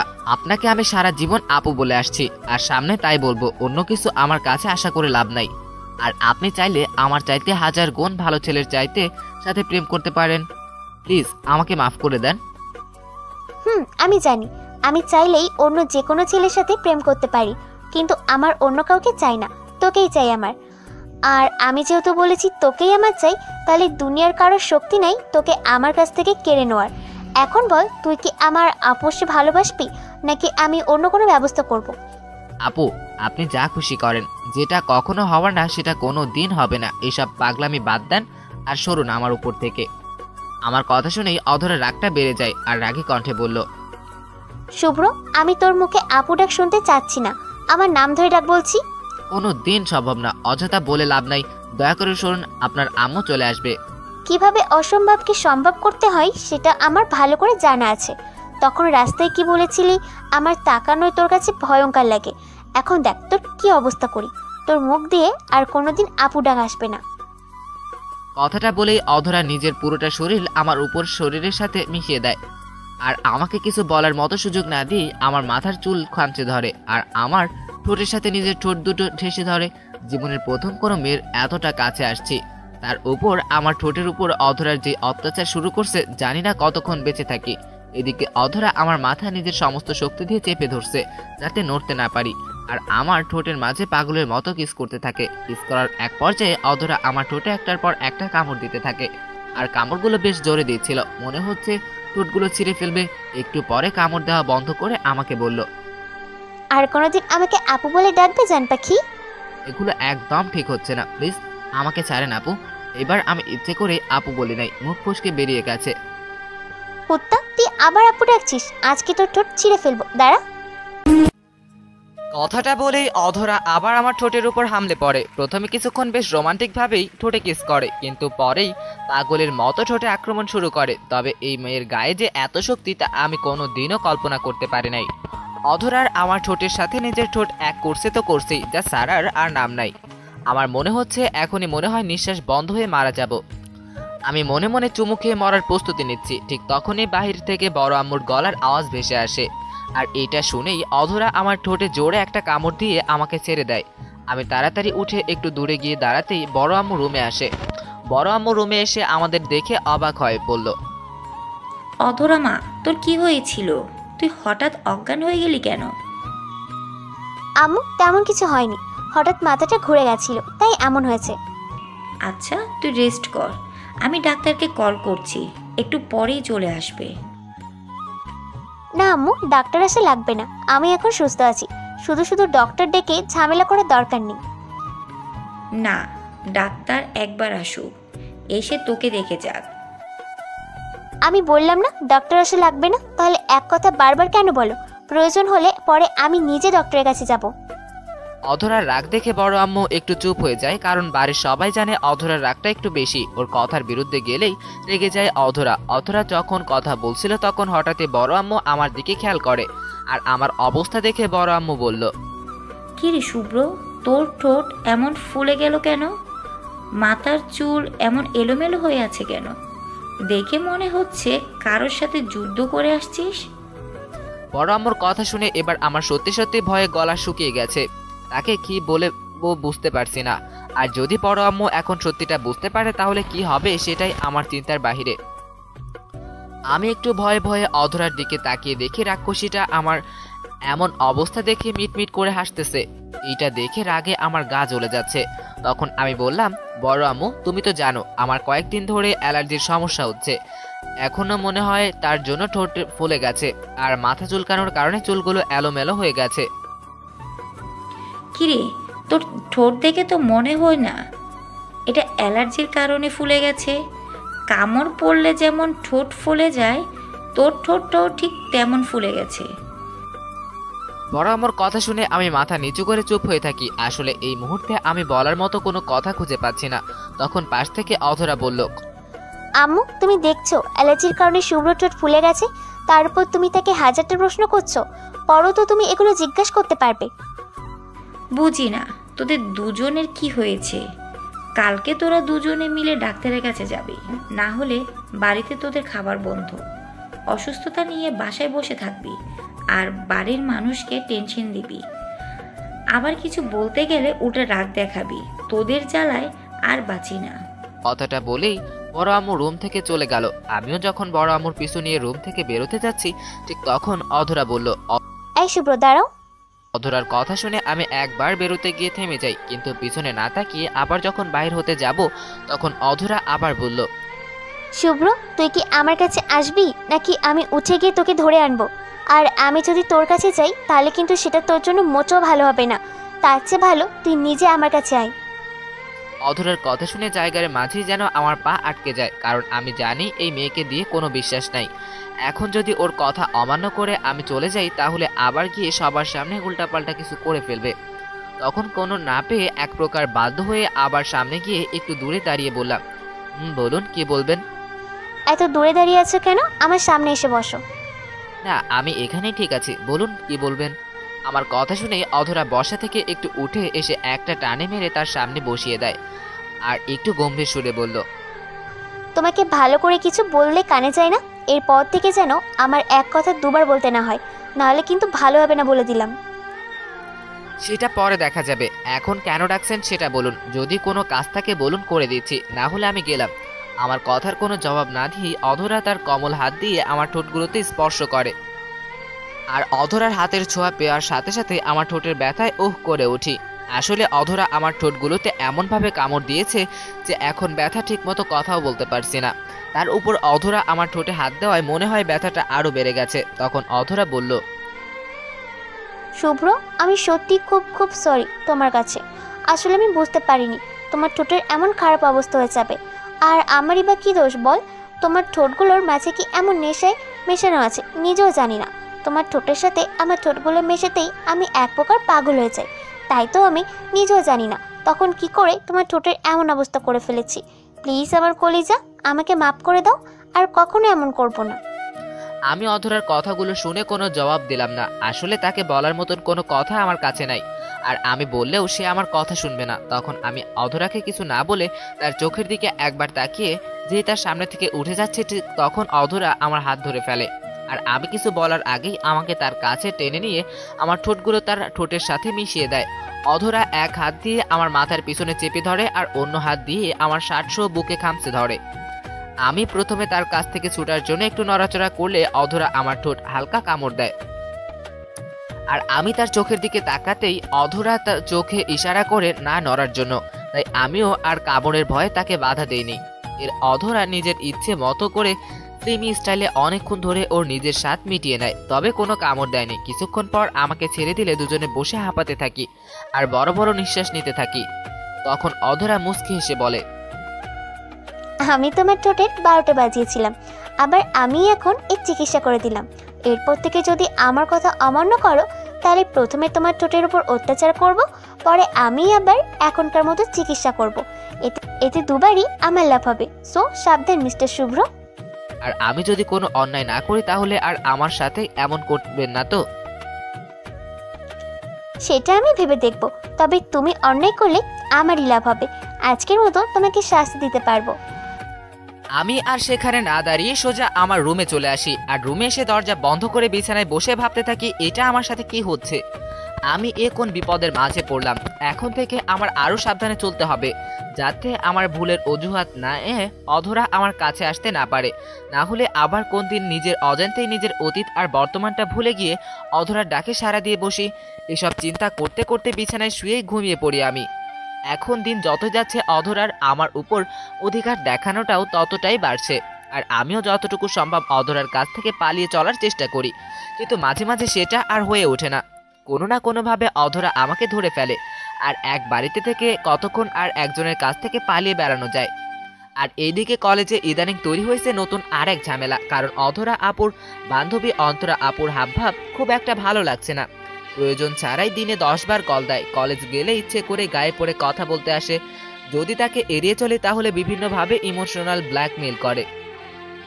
এইদিকে অন্তরা আপুর বিষয়টা আমার জন্য যেমন বিরক্তিকর, কারণ হচ্ছে যেটা আমি মুখে বলতে পারি না। অন্যদিকে অন্তরার বিষয়টা নিয়ে দিন দিন বেশ রেগে যাচ্ছে। এখন শুধু ভয়, কোন দিন জানি অধরাই এই ভয়ঙ্কর রাগের সামনে আমার না হয় অন্তরা আপুর পড়তে হয়, সেটাই ভাবছি। আজকে কলেজে এসে আমি আমার বন্ধুদের সাথে মাঠে বসে গল্প করছি, এমন সময় পিছন থেকে অন্তরা আপু এসে আমাকে বলল, শুভ কেমন আছো?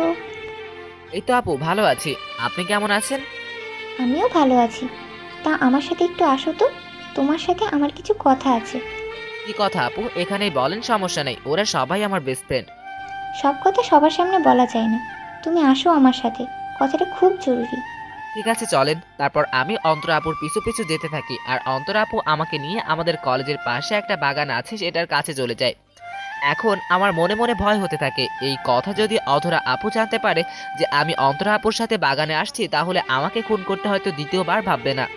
তাই আমি শুধু বারবার এদিকে ওদিক তাকিয়ে দেখছিলাম অধরা আবার এদিকে আসছে নাকি। আমার এরকম এদিক ওদিক তাকানো দেখে অন্তরা আপু বলল, শুভ তুমি অধরার ভয় এমন করছো নাকি যে অধরা এসে আমাদের দেখে নিবে? আসলে আপু আপনি তো জানেন আমার কোনো মেয়ের সাথে কথা বা কোথায় যাওয়া অধরা আপু একদম পছন্দ করে না, তাই একটু ভয় লাগছে। তুমি চিন্তা করো না, আমি তোমার কাছে আসার সময় দেখেছি অধরা ক্লাসে বসে কি যেন নোট করছে। আমি যে তোমার কাছে এসেছি অধরা বুঝতে পারবে না। আচ্ছা আপু আপনি কি বলবেন তাড়াতাড়ি বলেন, একটু পর আমার আবার ক্লাস শুরু হবে। শুভ, আমি যে সবসময় তোমার আশেপাশে থাকি সেটা কি তুমি বোঝো? আপনার কথাটা ঠিক বুঝলাম না, যা বলার বুঝিয়ে বলেন। শুভ, তোমাকে যেদিন প্রথম দেখি সেদিন থেকেই তোমাকে আমার ভালো লাগে। তারপর অধরার আমার বান্ধবী হওয়ায় তোমার সাথে প্রায় টুকটাক কথা হতো।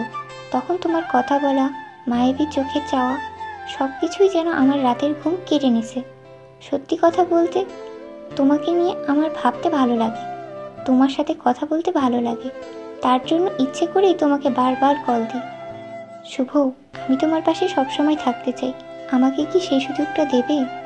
অন্তরা আপুর কথা শুনেই বুঝতে পারলাম উনি আসলে কি বলতে চাইছে, তবুও বুঝেও না বোঝার মতো করে বললাম, আপু আপনি কি বলতে চাইছেন সরাসরি বলেন, আপনার এরকম রহস্যময় কথা আমি বুঝতে পারছি না।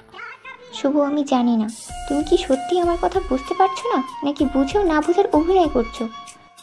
তবে তুমি যাই করো, আমি আজ আমার মনের কথাটা তোমাকে বলবো। শুভ, আমি তোমার একাকিত্ব জীবনের অংশীদার হতে চাই। আমি তোমাকে অনেক অনেক ভালোবাসি, তাই তো বলি অন্তরা। অন্তরা আপু তার কথাটা শেষ করার আগেই কোথা থেকে যেন অধরা আমাদের পিছন দিয়ে এসে এই কথাটা বলে ওঠে, আর অধরার গলার আওয়াজ শুনে আমি আর অন্তরা দুজনেই অনেকটা ভয় পাই। আমি যখন অধরার দিকে তাকাই তখন ভয়টা আরো বেড়ে যায়, কারণ অধরার ফর্সা সুন্দর মুখটা রাগে লাল হয়ে গেছে, চোখগুলো রক্তিম বর্ণ ধারণ করে আছে। অধরা আমার কাছে এসে বলল, তুই ক্লাস রেখে এখানে এসে কি করছিস? তখন পাশ থেকে অন্তরা আপু বলল, অধরা, শুভকে কিছু বলিস না, ওকে আমি এখানে নিয়ে এসেছি। অন্তরা, তোকে আমি আগেই মানা করেছিলাম তুই যেন শুভ্রের আশেপাশে না আসিস, তাহলে আজ এটা কেন করলি? অধরা, তুই হয়তো এতদিনে বুঝতে পারছিস আমি কেন শুভর সাথে এমন করি? আর একজন মানুষকে তো আর ভালোবাসা কোনো অন্যায় না, তাহলে শুভকে আমি ভালোবাসতে পারবো না কেন? আমি শুভকে ভালোবাসি, আর এই কথাটা বলার জন্যই এখানে নিয়ে আসছি। তুই প্লিজ আমাদের মাঝে নাক গলাস না। অন্তরার কথা শুনে আমার বুকের ভিতর ধরফর করতে শুরু করলো, কারণ একে তো অধরার রাগে লাল হয়ে আছে, কখন কি করে বসে তার কোনো ঠিক নাই। এর মাঝে অন্তরা যে কথা বলল খোদাই জানে অধরা এখন কি করে। অন্যদিকে অন্তরার কথা শুনে অধরার পায়ের রক্ত মাথায় উঠে যায়। যেখানে অধরা শুভ্রকে কোনো মেয়ে ভালোবাসবে তো দূরের কথা, চোখ তুলে তাকালেও ওই মেয়ের খবর করে ছেড়ে দেয়, সেখানে অন্তরা বলছে শুভ্রকে ভালোবাসে, আবার বলে তাদের মাঝে নাকি না গলাতে। তখন অধরা নিজের রাগটা একটু কন্ট্রোল করে বলল, তোদের প্রেমের মাঝে আমার নাক গলানোর কোনো দরকার নেই, কিন্তু তুই আমার একটা প্রশ্নের উত্তর দে, তাহলে আমি তোদের মাঝখান থেকে চলে যাব। বল, কি কথা বলবি? আচ্ছা ধর, একজন মানুষকে তুই অনেক দিন ভালোবেসে আসছিস, তাকে নিজের করে পেতে অনেক কষ্ট করছিস, প্রতিটা মুহূর্ত তার পেছনের ছায়ার মতো পড়ে থাকিস, তাকে ছাড়া তুই জীবনের অন্য কিছু ভাবতে পারিস না। আর তোর সেই ভালোবাসার মানুষটাকে যদি কেউ কেড়ে নিতে চায়, তাহলে তুই কি করবি তার? অধরার কথা শুনে আমার মনের ভিতর একটা ভয় কাজ করতে থাকে, মনে হচ্ছে বড় কোনো বিপদ আসতেছে। আর অধরা বা কেন অন্তরাকে এমন প্রশ্ন করলো, মাথায় কিছুই আসছে না। আমি যখন এসব চিন্তায় ব্যস্ত তখন অন্তরা বলল, আমি যাকে এমন ভালোবাসবো তাকে যদি কেউ আমার কাছ থেকে কেড়ে যায়, তাহলে আমি তাকে খুন করব।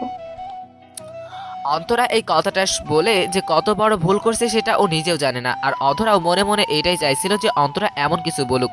তখন অধরা একটা রহস্যময় হাসি দিয়ে বলল, সে মেয়েটি যদি তোর বেস্ট ফ্রেন্ড হয় তাহলে তুই কি করবি? বেস্ট হয়েছে তো কি হয়েছে, ভালোবাসার জন্য নিজের আপন বোনকেও ছাড় দেবো না, সেখানে বেস্ট ফ্রেন্ড তো অনেক দূরের কথা। এই কথাটা বলার সাথে সাথে অধরা সোজা গিয়ে অন্তরার মুখ খুব শক্ত করে চেপে ধরে আর রাগে গড়গড় করতে করতে বলল, কুত্তার বাচ্চা, তাহলে তোর সাহস কি করা হয় শুভ্রকে ভালোবাসার কথা বলে? তোকে আমি হাজারবার নিষেধ করেছি শুভ্রের কাছে না আসতে, আর তুই আমার চোখে ফাঁকি দিয়ে আমার ভালোবাসাকে তুই নিজে করে নিচ্ছিস। আর তুই ভাবলি কেমন করে আমি তা হতে দিব? অধরা যখন অন্তরাকে খুব শক্ত করে মুখ চেপে ধরে তখন আমি গিয়ে ছাড়ানোর চেষ্টা করতে থাকি, কিন্তু অধরার অন্তরাকে এমনভাবেই ধরছে যে আমি কোনো মতেই তাকে সরাতে পারছি না। তখন অন্তরা বলল, অধরা আমাকে ছাড়, আমি ব্যথা পাচ্ছি। কেন তুই আমাকে মারছিস? ছাড় আমাকে, প্লিজ ছাড়। কেন? একটু আগে তুই না বললি তাকে খুন করবি তুই? তাহলে এখন কেন তোকে ছাড়তে বলছিস? তোকে তো আজকে সারা জীবনের ভালোবাসার স্বাদ মিটিয়ে দিব। এতদিন শুধু আমার ভালোটা দেখেছিস, আজকে একটু রাগটাও দেখে যা। কথাটা বলেই অধরা অন্তরাকে একের পর এক থাপ্পড় মারতে থাকে আর চিৎকার করে বলতে থাকে, তোর সাহস কি করে হয় আমার শুভ্রের দিকে চোখ তুলে দেখার? যাকে সেই ছোটবেলা থেকে মনে মনে ভালোবেসে আসছি, তোর সাহস কি করে হয় তুই ওকে ভালোবাসার কথা বলে? যাকে নিয়ে আমি ঘরবাদের স্বপ্ন দেখি প্রতি রাতে, তোর সাহস কি করে হয় আমার সেই স্বপ্নগুলো ভেঙে দেওয়ার? এইদিকে বারবার চেষ্টা করেও অধরাকে থামাতে পারছে না, কাছে গেলেই আমাকে ধাক্কা দিয়ে সরিয়ে দেয়। আর এইদিকে সারা কলেজে ছড়িয়ে পড়ে অধরা অন্তরাকে মারছে। তখন কয়েকজন টিচার আর ম্যাডাম সহ অনেক ছাত্রছাত্রী এখানে এসে জমা হয়ে যায়। আর তখন ম্যাডাম নিজে গিয়ে অধরার হাত থেকে অন্তরাকে রক্ষা করে। তবে ম্যাডামরা যতক্ষণ অন্তরাকে উদ্ধার করে অধরার হাত থেকে, ততক্ষণ অধরা অন্তরাকে মেরে নাক মুখ ফাটিয়ে ফেলে। নাক দিয়ে মুখ দিয়ে রক্ত পড়তে থাকে। তারপর অন্তরাকে ডাক্তারের কাছে নিয়ে চিকিৎসা করে আনা হয়। আর আমাকে সহ অধরা আর অন্তরাকে প্রিন্সিপাল স্যারের রুমে ডাকা হয়। অন্যদিকে অন্তরার পরিবার খবর পেয়ে কলেজে চলে আসে। আর এদিকে প্রিন্সিপাল স্যার নিজে অধরার আব্বুকে কল দিয়ে কলেজে আসতে বলে। অধরার আব্বু যেহেতু এখানকার বেশ সুনামধন্য চেয়ারম্যান, তাই তার এখানে একটা আলাদা নাম ডাক আছে। যদি চোরখাটো কোনো বিষয় হতো তাহলে স্যার অধরার আব্বুকে কখনো ডাক দিতেন না, কিন্তু অধরা অন্তরাকে এমনভাবে মারছে যে বলার মতো না। তাই তাকে বাধ্য হয়ে ওনাকে আসতে বলতে হয়, না হলে অন্তরার পরিবার নাকি অধরার বিরুদ্ধে মামলা করবে। আর কিছুক্ষণ পরেই অধরার আব্বু সহ সবাই গিয়ে প্রিন্সিপাল স্যারের রুমে গিয়ে সবাই এক হয়। তখন প্রিন্সিপাল স্যার অধরাকে জিজ্ঞেস করে কেন অন্তরাকে মারছে। তখন অধরা বলল, আমি বারবার নিষেধ করার পরও আমার কথা অমান্য করে ও শুভ্রকে প্রপোজ করেছে, তাই ওকে মারছি। অধরা এমনভাবে কথাগুলো বলল যে ওকে দেখে মনেই হয় না অধরা প্রিন্সিপাল স্যার ও তার আব্বুর সামনে দাঁড়িয়ে কথা বলছে। তখন প্রিন্সিপাল স্যার বলল, আমি কখনো প্রেম ভালোবাসাকে সাপোর্ট করি না, তবুও বলছি কাউকে ভালো লাগা বা ভালোবাসার অধিকার সবার আছে। যে কেউ তার ভালোবাসার কথা অন্যকে বলতে পারে, এটা কোনো অন্যায় না। কিন্তু তুমি যেটা করেছো সেটা অন্যায় করেছো। সাধারণ একটা বিষয় নিয়ে তোমার এভাবে অন্তরাকে মারাটা একদম ঠিক করনি। তোমার কারণে আজকে তোমার আব্বু কলেজে আসতে হয়েছে। তোমার কাছ থেকে আমরা কেউ এমনটা আশা করিনি অধরা। এখন আমি চাচ্ছি তুমি সবার সামনে অন্তরা ও তার পরিবারের কাছে ক্ষমা চেয়ে নাও। স্যার, আমি কেন ক্ষমা চাইবো? আমি তো কোনো ভুল করিনি। অধরার কথা শুনে সবাই অবাক হয়ে যায়। একটা মানুষকে মারতে মারতে আধমরা করেও কি করে বলে যে সে কোনো ভুল করেনি। তখন প্রিন্সিপাল স্যার বলল, অধরা, তুমি একটা মেয়েকে সবার সামনে বিনা কারণে জঘন্যভাবে মারছো, তারপরেও এখন তুমি বলছো যে তুমি কোনো অন্যায় করেনি। এটা কিন্তু তোমার সবার সামনে বেয়াদবি করা হচ্ছে। আমি চাই তুমি মাপ চেয়ে সমস্যাটা এখানেই সমাধান করো, না হলে তোমার বিরুদ্ধে অ্যাকশন নিতে আমি বাধ্য হব, কারণ কলেজের নিয়ম সবার জন্য সমান। স্যার, আপনি বললেন না সবার ভালোবাসার অধিকার আছে, তাহলে সবার যদি ভালোবাসার অধিকার থাকে তাহলে সবার তার ভালোবাসাকে রক্ষা করার অধিকার আছে, আর আমি সেটাই করছি। কেউ যদি আমার শুভ্রর দিকে চোখ তুলে তাকায়, আমি তার চোখ তুলে নিব। ভালোবাসার কথা বলবে সেটা অনেক দূরের কথা, আর এর জন্য আমি কারো কাছে মাপ চাইতে পারবো না। এতে আপনি যা করার করতে পারেন। অধরার কথা শুনে প্রিন্সিপাল স্যার সহ সবাই অবাক হয়ে যায়। আর আমি মনে মনে বলতে থাকি, আজ অধরার জন্য সারা কলেজ সহ বড় আব্বুর কাছে ছোট হয়ে গেলাম, কারণ এখন অধরার আব্বু মনে করবে আমি মনে হয় অধরার সাথে প্রেম করছি।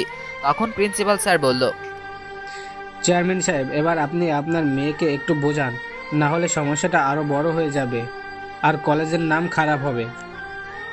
এতক্ষণ ধরে অধরার আব্বু চুপচাপ সবার কথা শুনছিল। এখন প্রিন্সিপাল স্যারের কথা শুনে অধরার আব্বু বলল, আসলে আমার মেয়ে আজ যে অন্যায়টা করছে তার জন্য আমি আপনাদের কাছে খুবই লজ্জিত।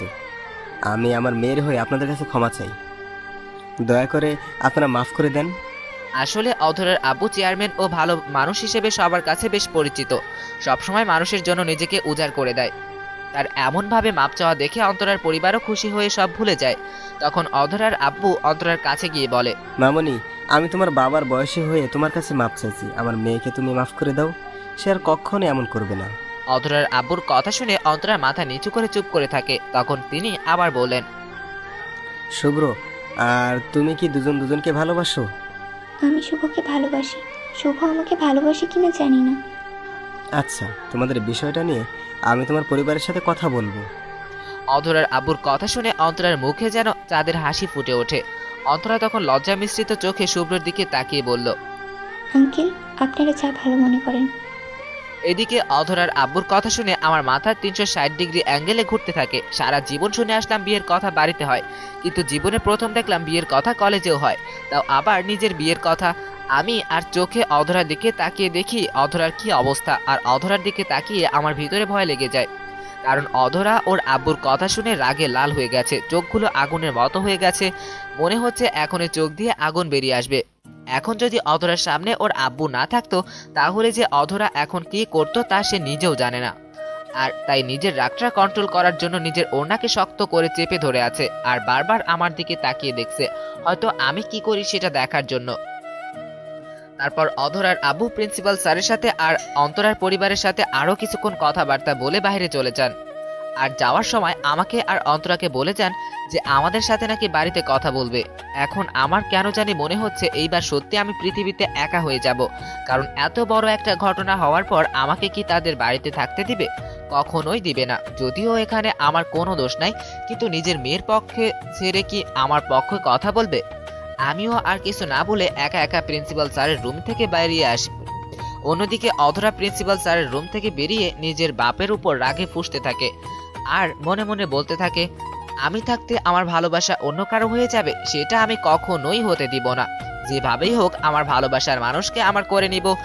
অধরা যখন আর মনে দাঁড়িয়ে রাগের মাথায় এসব চিন্তা ব্যস্ত, তখন কথা থেকে যেন অন্তরা এসে পিছন থেকে বলল, অন্য কারো ভালোবাসার মানুষকে কেড়ে নিয়ে নিজের করে নেওয়ার মাঝে এত মজা আগে জানতাম না।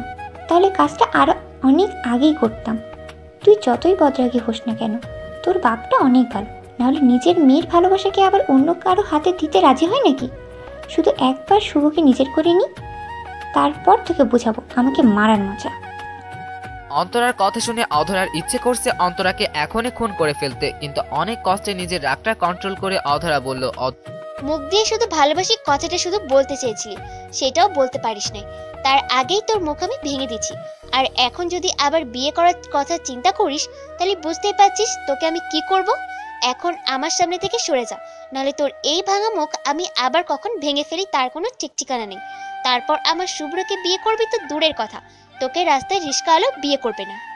অন্তরার কথা শুনে অন্তরার মুখটা চুপসে যায়। তখন অন্তরা বলল, তোর আব্বু যেহেতু কথা দিছে তাহলে তুই কিছুই করতে পারবি না। আর কালকেই আমি আমার পরিবার থেকে লোক পাঠাবো তোদের বাড়িতে, তোর শুভকে সারা জীবনের জন্য তোর কাছ থেকে আমার কাছে নিয়ে আসতে। জেগে থেকে স্বপ্ন দেখা ভালো না, আর তুই এখন তাই করছিস। একটা কথা মনে রাখিস, তুই শুভ্রের কাছে যাওয়ার আগে আমি ওকে আমার করে নিব। শুভকে জামাই হিসেবে তোর বাবা কখনো মানবে না। আর এখন যেহেতু তোর আব্বু জেনে গেছে তুই শুভকে ভালোবাসিস, তাই তোর বাবা চাইবে শুভ তোর জীবন থেকে চলে যাক। আর আমি সেই সুযোগটা নিয়েই শুভকে সারা জীবনের জন্য আমার করে নেব। তুই এ নিয়ে চিন্তা করে আবার রাতের ঘুম হারাম করিস না। এতদিন আমি ভাবতাম কিভাবে আব্বুকে বলবো যে আমি শুভ্রকে ভালোবাসি, কিন্তু আজকে তোর কারণে সেটা জেনে গেছে। এতে অবশ্য আমারই ভালো হয়েছে, নিজে কষ্ট করে বলতে হয়নি। এখন তুই শুধু দেখ কি করে আমি আমার ভালোবাসা আমার করে নিই। তুই তোর ওই ভাঙা মুখ নিয়ে দাওয়াত খেতে আসিস। যা এখন সামনে থেকে। দেখে নেব তোকে। কথাটা বলেই অন্তরা হনহন করে সেখান থেকে চলে যায়। আর অধরা তখন মনে মনে শুভ্রকে খুঁজতে থাকে, কিন্তু পুরা কলেজ খুঁজেও শুভ্রকে পায়নি অধরা।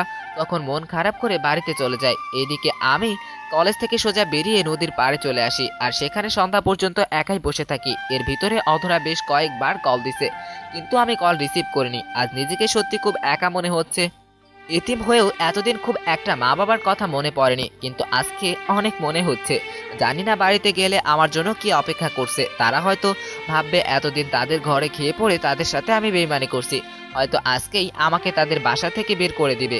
এরকম নানান চিন্তা করতে করতে প্রায় রাত হয়ে গেছে। তাই ভাবছি বাড়িতে যাই, যা আছে কপালে তাই হবে।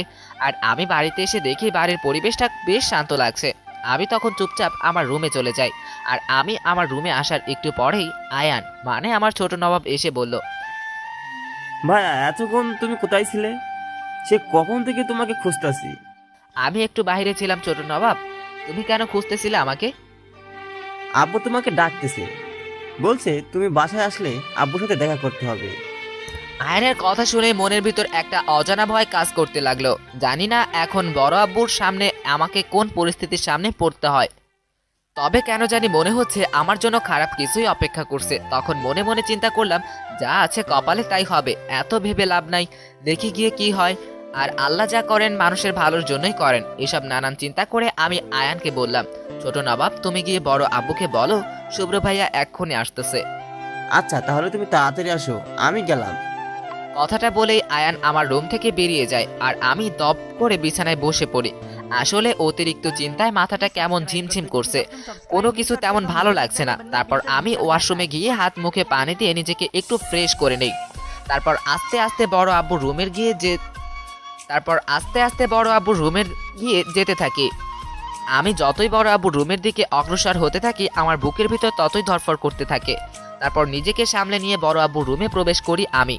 সেখানে গিয়ে দেখি বড় আব্বু ও বড় আম্মু তারা দুজন একসাথে খাটের উপর বসে আছে। তখন আমি তাদের সামনে যেতেই বড় আব্বু বলল, শুভ্র কলেজ থেকে গিয়ে সারাদিন কোথায় ছিলি? বড় আব্বু কোথাও যায়নি, এই তো নদীর পাড়েই বসেছিলাম।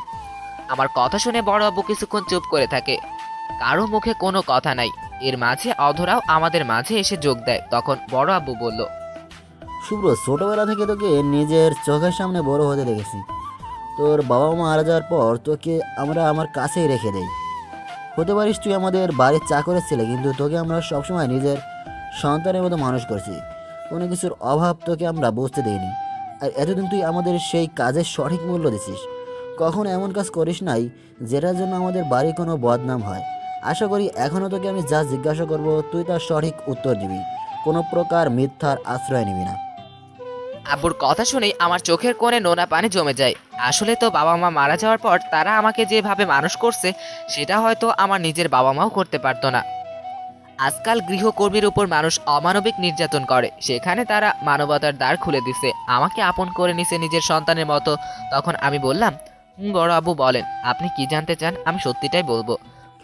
তোর কি অধরার সাথে কোনো সম্পর্ক আছে? মানে তোরা একে অপরকে কি ভালোবাসিস? বড় আব্বুর কথা শুনে আমি কিছুক্ষণ চুপ থাকি। তারপর আমি একবার অধরার দিকে তাকাই। তখন দেখি অধরা আমার দিকে চাতক পাখির মতো তাকিয়ে আছে। আমি কি বলি সেটা শোনার জন্য।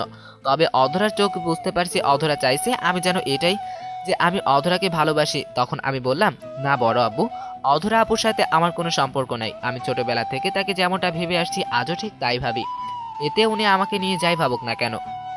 এদিকে শুভ্রের কথাটা শুনে অধরার মনে অনেকটা আঘাত লাগে, কারণ যাকে পাওয়ার জন্য সবার সাথে একাই এত লড়ছে, সেই যদি তাকে ভালো না বাসে আর সবার সামনে না করে দেয় তখন খারাপ লাগাটাই স্বাভাবিক। কিন্তু অধরাও এত সহজে হেরে যাওয়ার মেয়ে না। তাই শুভ্রের কথা শুনে যতটা কষ্ট পাইছে তার চেয়ে বেশি রাগ হচ্ছে। এখন ইচ্ছে করছে সবার সামনে গিয়ে এক ঘুষিতে নাকটা ফাটিয়ে দিতে, কিন্তু অনেক কষ্টে নিজের রাগটা কন্ট্রোল করছে অধরা। তখন বড় আব্বু বলল, তার মানে কি তুই অন্তরাকে পছন্দ করিস? না বড় আব্বু, অন্তরার সাথে আমার কোনো সম্পর্ক নাই। আর আজ যেটা হয়েছে তার জন্য আমি আপনার কাছে ক্ষমা চাচ্ছি, যদিও এটার মাঝে আমার কোনো দোষ নাই। আমি অন্তরাকে কথা দিছি, তুমি যদি রাজি থাকো তাহলে আমি অন্তরার পরিবারের সাথে কথা বলবো। এখন তোমার কি মতামত? বড় আব্বুর কথা শুনে অধরা আমার দিকে চোখ বড় বড় করে তাকিয়ে আছে, হয়তো আমি কি বলি সেটা জানার জন্য। তখন আমি বললাম, অন্তরাকে আমি ভালোবাসি না এটা সত্যি কথা, তবে আপনি যদি বলেন তাকে বিয়ে করতে তাহলে আমি রাজি আছি, কারণ আপনাদের জন্য আমি সব করতে পারি। আর এইটা তো সামান্য একটা বিয়ে মাত্র। আমি কথাটা বলার সাথে সাথে আমার গালে ঠাস করে 2টা থাপ্পড় বসিয়ে দেয় অধরা, আর আমার শার্টের কলার ধরে চিৎকার করে বলতে থাকে, ওই কুত্তা, তোর সাহস কি করে হয় অন্য মেয়েকে বিয়ে করার কথা বলে? তুই জানিস না আমি তোকে ভালোবাসি, তাহলে তুই কোন সাহসে ওই অন্তরাকে বিয়ে করার কথা বলিস? কিন্তু আমি আপনাকে ভালোবাসি না। আপনার একজনের ভালোবাসা পাওয়ার জন্য আমি আপনার পুরো পরিবারের সাথে বিশ্বাসঘাতকতা করতে পারবো না, আর তাই আপনার আব্বু যা বলবে আমি তাই করতে রাজি। অধরার এমন রাগ আর কথা বলা দেখে অধরার আব্বু আম্মু চুপ করে বসে দেখতে থাকে কি হয়। তখন অধরা আবার বলল, আমি এত কিছু জানি না। শুভ্রকে আমি সেই ছোটবেলা থেকে পছন্দ করি, ওর জন্য কলেজে নিজের নামে বদনাম করেছি। সবাই আমাকে আড়ালে গুন্ডি বলে ডাকে, বদরাকি বলে ডাকে, শুধু ওর জন্য, কারণ শুধু ওকে নিজের করে পেতে সবার সাথে বাজে ব্যবহার করছি। আর আজ যদি কেউ আমার সেই ভালোবাসা অন্যকে দিয়ে আসতে চাই তাহলে ভালো হবে না বলে দিলাম। যদি আমার ভালোবাসা কারো মেনে নিতে কষ্ট হয় তাহলে আমি আমার ভালোবাসাকে সাথে নিয়ে এখান থেকে দূরে কোথাও চলে যাব, তবু আমি শুভ্রকে হারাতে পারবো না।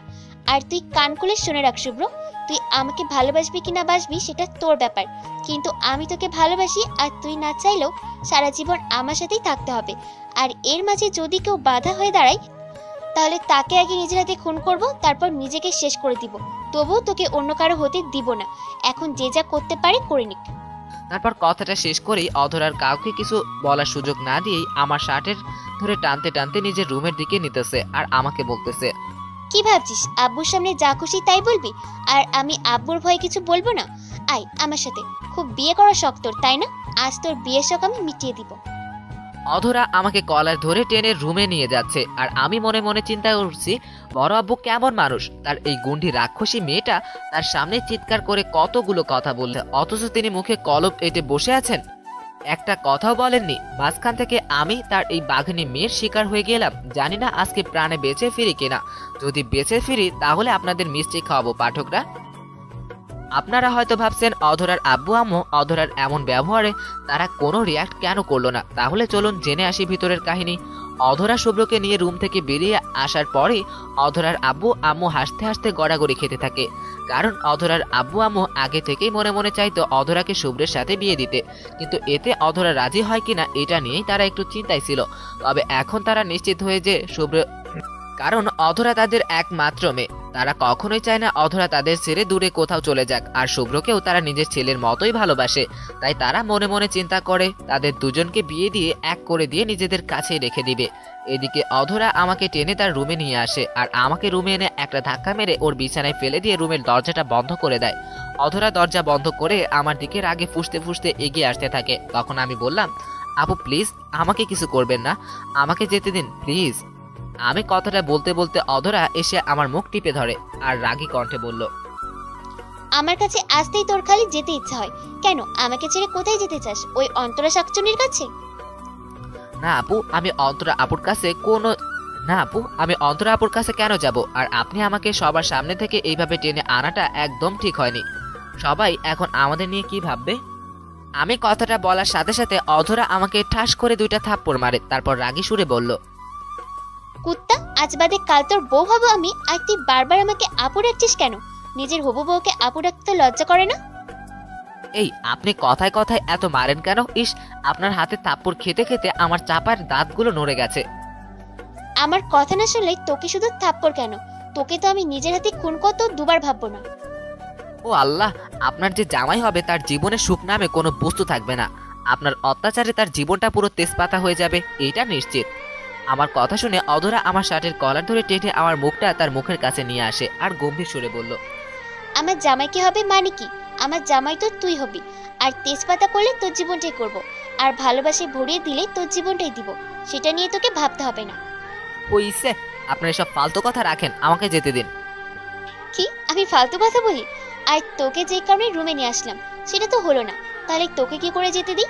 আগে তো শাস্তিটা দিয়ে নি। অধরার কথা শুনে একটু ভয় ভয় লাগছে, জানি না পাগলিটা এখন আবার আমার সাথে কি করে। তখন আমি বললাম, আমি কি করছি যে আপনি আমাকে শাস্তি দিবেন? আমার সামনে দাঁড়িয়ে অন্য মেয়েকে বিয়ে করার কথা বলেই তোর সবচেয়ে বড় অপরাধ, আর এটার জন্য তোকে শাস্তি পেতেই হবে, কঠিন শাস্তি। হ্যাঁ, বিয়ে? কি আমি ইচ্ছে করে করতে চাইছি নাকি যে আমি এটার জন্য শাস্তি পাবো? আপনার আব্বুই তো অন্তরাকে বলছে ওদের পরিবারের সাথে কথা বলবে, সেইখানে যদি আমার মতামত চাওয়া হয় তাহলে আমি রাজি না হয়ে কি করব? আর আমি কোনো দিন আপনার আব্বু আমার মনে কষ্ট দিতে পারবো না। আমি এত কিছু জানি না, আমি সেই ছোটবেলা থেকে তোকে নিয়ে স্বপ্ন দেখে আসছি, মনে মনে তোকে ভালোবেসে আসছি, কিন্তু তুই আমার ছোট হওয়ার জন্য মুখ ফুটে বলতে পারিনি। আর এখন যখন আমি তোকে বলেছি যে আমি তোকে ভালোবাসি, আর সেটা জানার পরও যখন তুই অন্যের কথায় বিয়েতে রাজি হয়ে যাস, তাহলে সেটা তোর জন্য শাস্তিযোগ্য অপরাধ, আর সেটার জন্য তোকে শাস্তি পেতেই হবে, নাহলে তোকে এখান থেকে কোথাও যেতে দিব না। অধরার কথা শুনে এটা বুঝতে পারলাম এই মেয়ে কিছু একটা না করে আমাকে এখান থেকে ছাড়বে না, শাস্তি কিছু না কিছু দিবেই। তখন আমি বললাম, তা কি শাস্তি দিবেন আমাকে? আমার কথা শুনে অধরা মুচকি হেসে দেয়, তারপর আমার হাসিটা আড়াল করে মুখের মাঝে রাগের একটা ভাব নিয়ে আসলো। তোর জন্য আজ সারাটা দিন আমি না খেয়ে আছি, তোকে নিয়ে কত চিন্তা করছি, এখন আমার শরীরটা দুর্বল লাগছে, তার জন্য তোর ওই গোলাপি ঠোঁটের স্বাদ নিয়ে শরীরটা একটু চাঙ্গা করব, আর যতক্ষণ পর্যন্ত আমার স্বাদ না মেটে ততক্ষণ পর্যন্ত তুই কোথাও যেতে পারবি না, আর এটাই হলো তোর শাস্তি। এমন কথা শুনে এক লাফ দিয়ে অধরার পাশ থেকে উঠে অন্য পাশে চলে যাই, কারণ আমি জানি অধরার যদি একবার সুযোগ পায় তাহলে আমার ঠোঁটের 12টা বাজিয়ে ছাড়বে, আর সেই সুযোগ তাকে কোনোভাবেই দেওয়া যাবে না। তখন আমি বললাম, না, এই শাস্তি আমি মানি না, একে তো কোনো অন্যায় করিনি, তার উপর আপনার এমন শাস্তি আমি মানতে পারবো না, এটা ছাড়া অন্য যে কোনো শাস্তি দেন সেটা আমি করব। আমার কথা শুনে অধরা কিছুক্ষণ আমার চোখের দিকে তাকিয়ে কি যেন ভাবে, তারপর মুচকি হেসে বলে, এটা ছাড়া আমি যা বলবো সেটা করবি তো? আর যদি না করিস তাহলে কিন্তু আমার আগেরটাই মানতে হবে। বলেন, ওটা ছাড়া যা বলবেন তাই করব। তাহলে আজ সারা রাত আমার সামনে এক পায়ে কান ধরে দাঁড়িয়ে থাকবি, এটাই তো শাস্তি। অধরার কথা শুনে আমি অবাক হয়ে যাই, কারণ সারা রাত এক পায়ে কান ধরে দাঁড়িয়ে থাকা কি করে সম্ভব, আর আমার জন্য তো একেবারেই অসম্ভব। আমি জানি এইটা অধরা ইচ্ছে করে করছে যাতে আমি এটা করতে না পারি, আর ও আমার ঠোঁটের 12টা বাজাতে পারে। আমিও না সোরবান্দা রাগ করে বললাম, আচ্ছা ঠিক আছে, দরকার পড়লে সারা রাত কান ধরে দাঁড়িয়ে থাকবো, তাও আপনার কথা মানবো না। এই না হলে আমার জুনিয়র পর একটু রাগ না থাকলে কি চলে নাকি? এবার শুরু করো, দেখি কেমন জোর আছে। আমি আর কোনো কথা না বলে এক পা তুলে কান ধরে দাঁড়িয়ে থাকি, আর মনে মনে অধরার গোষ্ঠী উদ্ধার করতে থাকি। রাক্ষসী, আমাকে এমন শাস্তি দিচ্ছিস, তোর কপালে জামাই মিলবে না, তোর 22টা বাচ্চা হবে, আর তোর বিয়ে না হলে আমার বাচ্চা কাচ্চা হবে কোথা থেকে? সত্যিই তো ওই গন্ডির অত্যাচারে আমার জীবনটা শেষ হয়ে গেল। আর বড় আব্বু আর বড় আম্মু, তারাই বা কেমন? আমাকে নাকি তারা অনেক ভালোবাসে, তাহলে কোথায় গেল তাদের ভালোবাসা? যখনই এই গুন্ডি মেয়ে তাদের সামনে থেকে কলার ধরে নিয়ে আসছে তখন তো চুপ করেছিল। আমি যখন মনে মনে সবার উপর নিজের রাগ ঝাড়ছে, ঠিক তখনই কে যেন দরজায় টোকা দিল। তখন রুমের ভিতর থেকে অধরা এক রাশ বিরক্ত নিয়ে বলল, এই কে এভাবে বিরক্ত করছে? তখন বাইরে থেকে অধরার আম্মু বলল, অধরা মা, দরজাটা খুল, তোর সাথে কথা আছে। তোমাদের সাথে আমার কোনো কথা নেই, তোমরা কেউ আমার সুখ চাও না, আমি তোমাদের সাথে কথা বলতে চাই না, চলে যাও আমার রুমের সামনে থেকে। আরে একবার দরজাটা খুলবি তো? আমরা কি বলিস আগে সেটা শোন, পরে না হয় আমাদের সাথে রাগ করে থাকবি। বড় আম্মুর কথা শুনে আমি বললাম, আচ্ছা দরজাটা খুলে দিই, দেখেন ওনারা কি বলে। তুমি একদম কান ছাড়বে না বাবু, যেভাবেই আছো ঠিক সেভাবেই থাকো, না হলে পরে কি হবে বুঝতেই পারছো। আমি কি দরজা খুলে দিচ্ছি। অধরার কথা শুনে আমি মাথা নিচু করে কান ধরে দাঁড়িয়ে থাকি, আর অধরা গিয়ে রুমের দরজা খুলে দেয়। আর অধরা দরজা খোলার সাথে সাথে বড় আব্বু আর আয়ান রুমে আসে। আর তারা সবাই রুমে এসে আমাকে এই অবস্থায় দেখে মিটমিট করে হাসতে থাকে। তখন বড় আব্বু বলল, শুভ্র, কান ছেড়ে সোজা হয়ে দাঁড়া। না, যদি কারো কথা শুনে কান ছেড়ে দিস তাহলে তোর খবর আছে শুভ্র। কেউ যেমন আমাদের ভালোবাসা মানতে পারছে না, তাহলে আমাদের মাঝে যেন না আসে।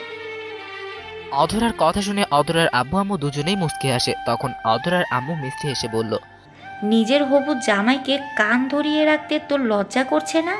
জামাইকে সম্মান আর ভালোবাসতে শিখ। বড় আম্মুর কথা শুনে অধরা যেন নিজের কানকে বিশ্বাস করতে পারছে, কারণ তার আম্মু এত সহজে বিষয়টা মেনে নেবে সে কখনো কল্পনাও করতে পারেনি। আর এইদিকে আমার অবস্থা যায়, কারণ এই গুন্ডি যদি আমার বউ হয় তাহলে আমি নিশ্চিত ওর হাতে আমার মৃত্যু অনিবার্য। তখন অধরা বলল, আম্মু, তোমরা শুভ্রকে মেনে নিচ্ছ আমার জন্য? মেনে নিব কি আবার? আমার তো অনেক আগে থেকেই শুভ্রকে তোর জন্য মনে মনে ঠিক করে রেখেছিলাম, কিন্তু তুই এতে রাজি কিনা সেটাই চিন্তা ছিল। অধরা ওর আম্মুর কথা শুনে খুশিতে ওর মা বাবাকে জড়িয়ে ধরে কান্না করে দেয়। তাকে দেখে মনে হচ্ছে আজ সে পৃথিবীর সবচেয়ে সুখী মেয়ে।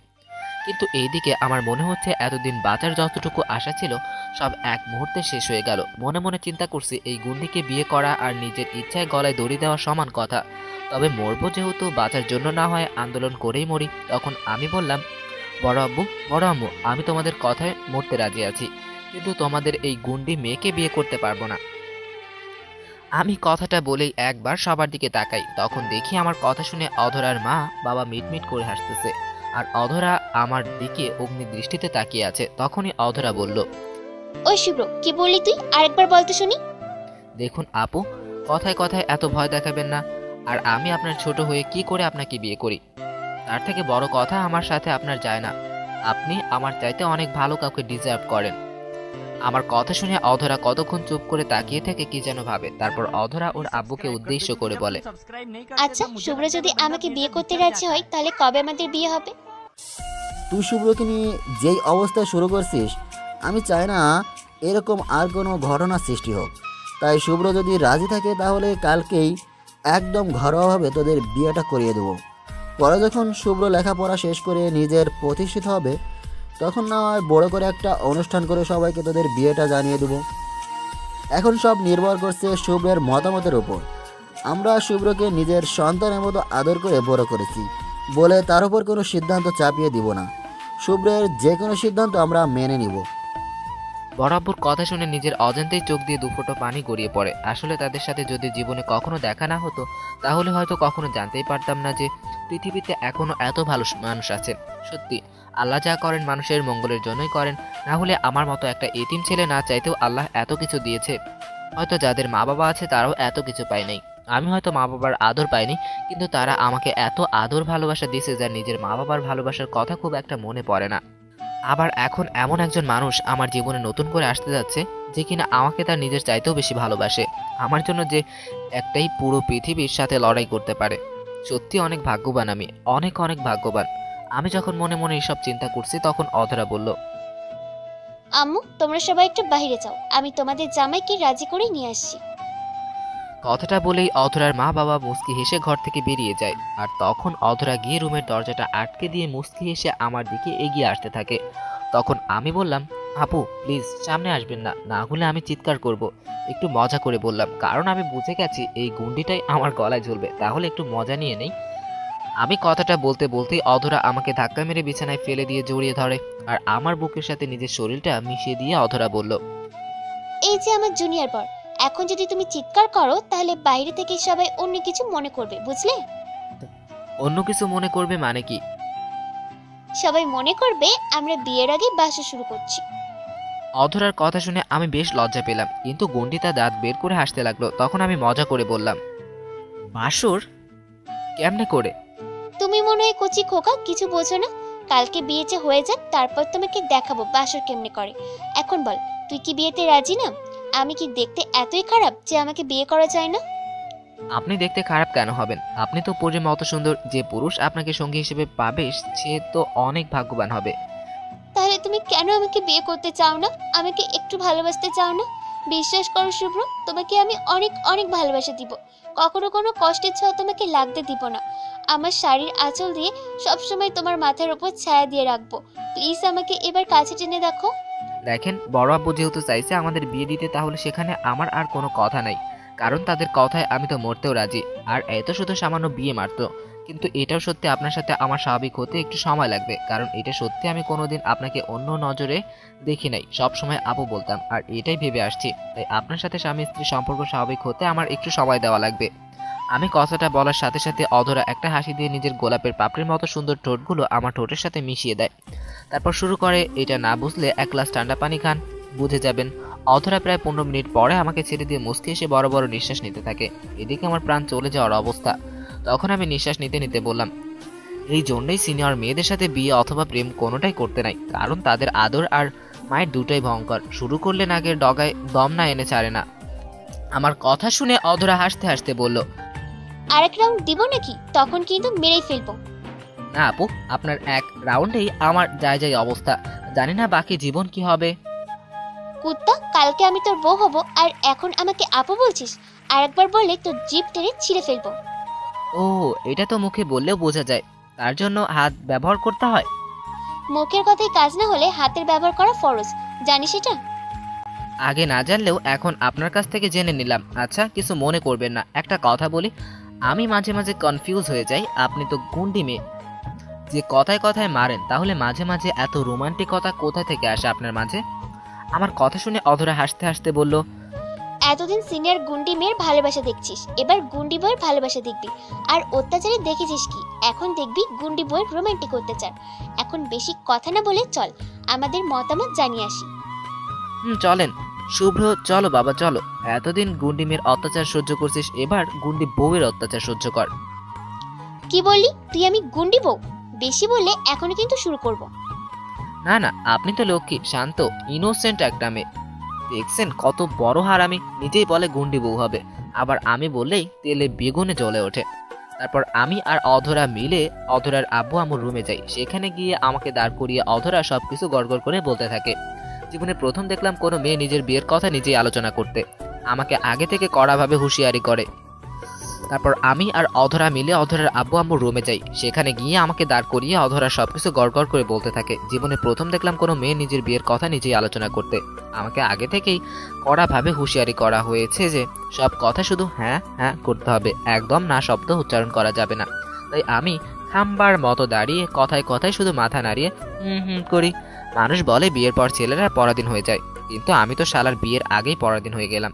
চোখের সামনে ভাসতেছে আমার অন্ধকার জীবন। তারপর পরিবারের সবাই মিলে সিদ্ধান্ত নেয় কালকে একদম ঘরোয়া পরিবেশে বিয়েটা হবে। আমিও কোনো কথা না বলে শুধু হ্যাঁ বলে দেই। তারপর সেখান থেকে কথা বলা শেষ করে নিজের রুমে চলে আসি। আমি রুমে শুয়ে শুয়ে কালকে কি হবে সেটা নিয়ে ভাবছিলাম। আসলে আমার জীবনে আজ অব্দি যা কিছু হয়েছে সবকিছুই হঠাৎ করে হয়েছে, কোনো কিছু প্ল্যানিং করে হয় না। তবে আল্লাহর উপর এতটুকু বিশ্বাস আছে, তিনি যা করবেন অবশ্যই আমার ভালোর জন্যই করবেন। আমি যখন শুয়ে শুয়ে নানান চিন্তা করছি, তখনই অধরা আমার রুমে চলে আসে আর এসে বলল, জি মশাই, শুয়ে শুয়ে এত কি ভাবছেন? আজকে রাতটা কষ্ট করে এখানে কাটিয়ে দেন, কালকে থেকে দুজনের রুম একটাই হবে। কিছু ভাবছি না, আপনি এখন যান, আমি ঘুমাবো। ঘুমাও, আমিও গিয়ে ঘুমাই, কালকে আবার রাত জাগতে হবে। জানতো খালি ফাইজলামি করেন। আমার কথা শুনে অধরা হাসতে হাসতে রুম থেকে বেরিয়ে গেছে, আর আমিও সব চিন্তা বাদ দিয়ে ঘুমিয়ে পড়ি। পরের দিন সকালে আমি একটু দেরি করে ঘুম থেকে উঠি, আর ঘুম থেকে উঠে দেখি বাড়ির পরিবেশটা বেশ অন্যরকম লাগছে। অধরার মামার বাড়ি থেকে কয়েকজন মানুষ আসছে, ও চাচা চাচিরা আসছে, সাথে অধরাদের আরো কিছু ঘনিষ্ঠ আত্মীয়রা আসছে। আর সবাই দেখি আমাকে দেখলেই কেমন জানি মুচকি হাসে। আমার জন্য বিষয় একটু অস্বাভাবিক লাগছিল। তবে সব থেকে বড় কথা, ঘুম থেকে উঠে আজকে অধরাকে দেখিনি, আর আমি ইচ্ছে করে তার রুমে যাই নাই দেখা করতে। আর এভাবেই সারাদিন টুকটাক ব্যস্ততার মাঝে দিনটা পার হয়ে রাত নেমে আসে। সারাদিন অধরাকে দেখিনি। সন্ধ্যায় যখন আমাদের বিয়ে পড়ানো হয়, তখন দেখি অধরাকে অনেক সুন্দর করে বউ সাজিয়ে আমার পাশে বসানো হয়। আর একটু পরেই কাজী সাহেব বিয়ের সকল নিয়ম মেনে আমাদের বিয়েটা সম্পূর্ণ করে। বিয়ের পরে অধরার বাবা মা আমাকে অনেক বোঝায়। আগে যাদের বড় আব্বু বড় আম্মু ডাকতাম, আজ তারা সত্যি আমার মা বাবা হয়ে গেল। ছোট নবাব হয়ে গেল নিজের ভাই, শুধু অধরা সিনিয়র আপু থেকে সিনিয়র বউ হয়ে গেল। তারপর সবাই মিলে একসাথে খাওয়া দাওয়া করে যে যার রুমে চলে যাই। অধরাকে ওর চাচি বউ সাজিয়ে বাসর ঘরে বসিয়ে আসে, আর আমাকে বলে রুমে যাওয়ার জন্য। তারপর আমি বেশ কিছুক্ষণ পরে আস্তে আস্তে অধরার রুমে প্রবেশ করি। আসলে নিজের কাছে কেমন যেন লাগছিল অধরার রুমে প্রবেশ করতে, তবুও বুকের সাহস নিয়ে ঢুকলাম। আর রুমে গিয়ে দেখি অধরা লম্বা একটা ঘুমটা টেনে খাটের মাঝখানে বসে আছে। আমি রুমে প্রবেশ করতে সে খাট থেকে নেমে আসে, আমাকে সালাম করে, আবার গিয়ে ঘুমটা টেনে বসে পড়ে। এই মুহূর্তে আসলে আমার কি করা উচিত ঠিক বুঝতেছি না। ইচ্ছে করছে দরজা ভেঙে পালিয়ে যাই, তখন খাটে না বসে চেয়ারের উপর বসে পড়ি। আর এইটা দেখে অধরা বলল, এই তুমি এখানে কেন বসলে? আমার কাছে এসে ঘুমটা তুলে দেখ, কেমন লাগছে আমার। প্লিজ আমাকে মাফ করে, আমি এইসব পারবো না। এই রুমে আমার জানি কেমন কেমন লাগছে, মনে হচ্ছে দম বন্ধ হয়ে আসবে। আপনি বরং শুয়ে পড়ুন, আমি আমার রুমে চলে যাই। আসলে অধরাকে বউ হিসেবে ভাবতে আমার কেমন যেন লাগছিল।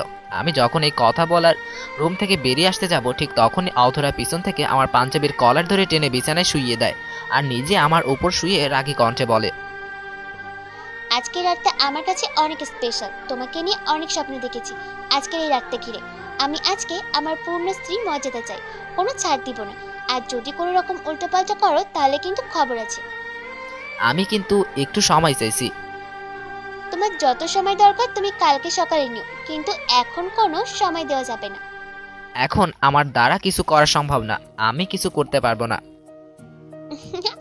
আমার দ্বারা সব সম্ভব, আর যা করার আমি করব, তুমি জাস্ট দেখো। তখন দেখলাম অধরা হাতে মোবাইল নিয়ে কাকে যেন কল দিচ্ছে। আর একটু পরে কল রিসিভ হতেই দেখি এইটা তো অন্তরা। অধরা ওকে ভিডিও কল দিছে। তখন অধরা অন্তরাকে বলল, এই দেখ, আমার ভালোবাসা আমি নিজের করে নিচ্ছি। আজকে থেকে শুভ্র আমার স্বামী আর আমি ওর স্ত্রী। এরপর যদি তোকে ওর আশেপাশে দেখি তাহলে তোকে জানে মেরে ফেলবো। এখন আমরা বাসর করব, কালকে কলেজে আসিস।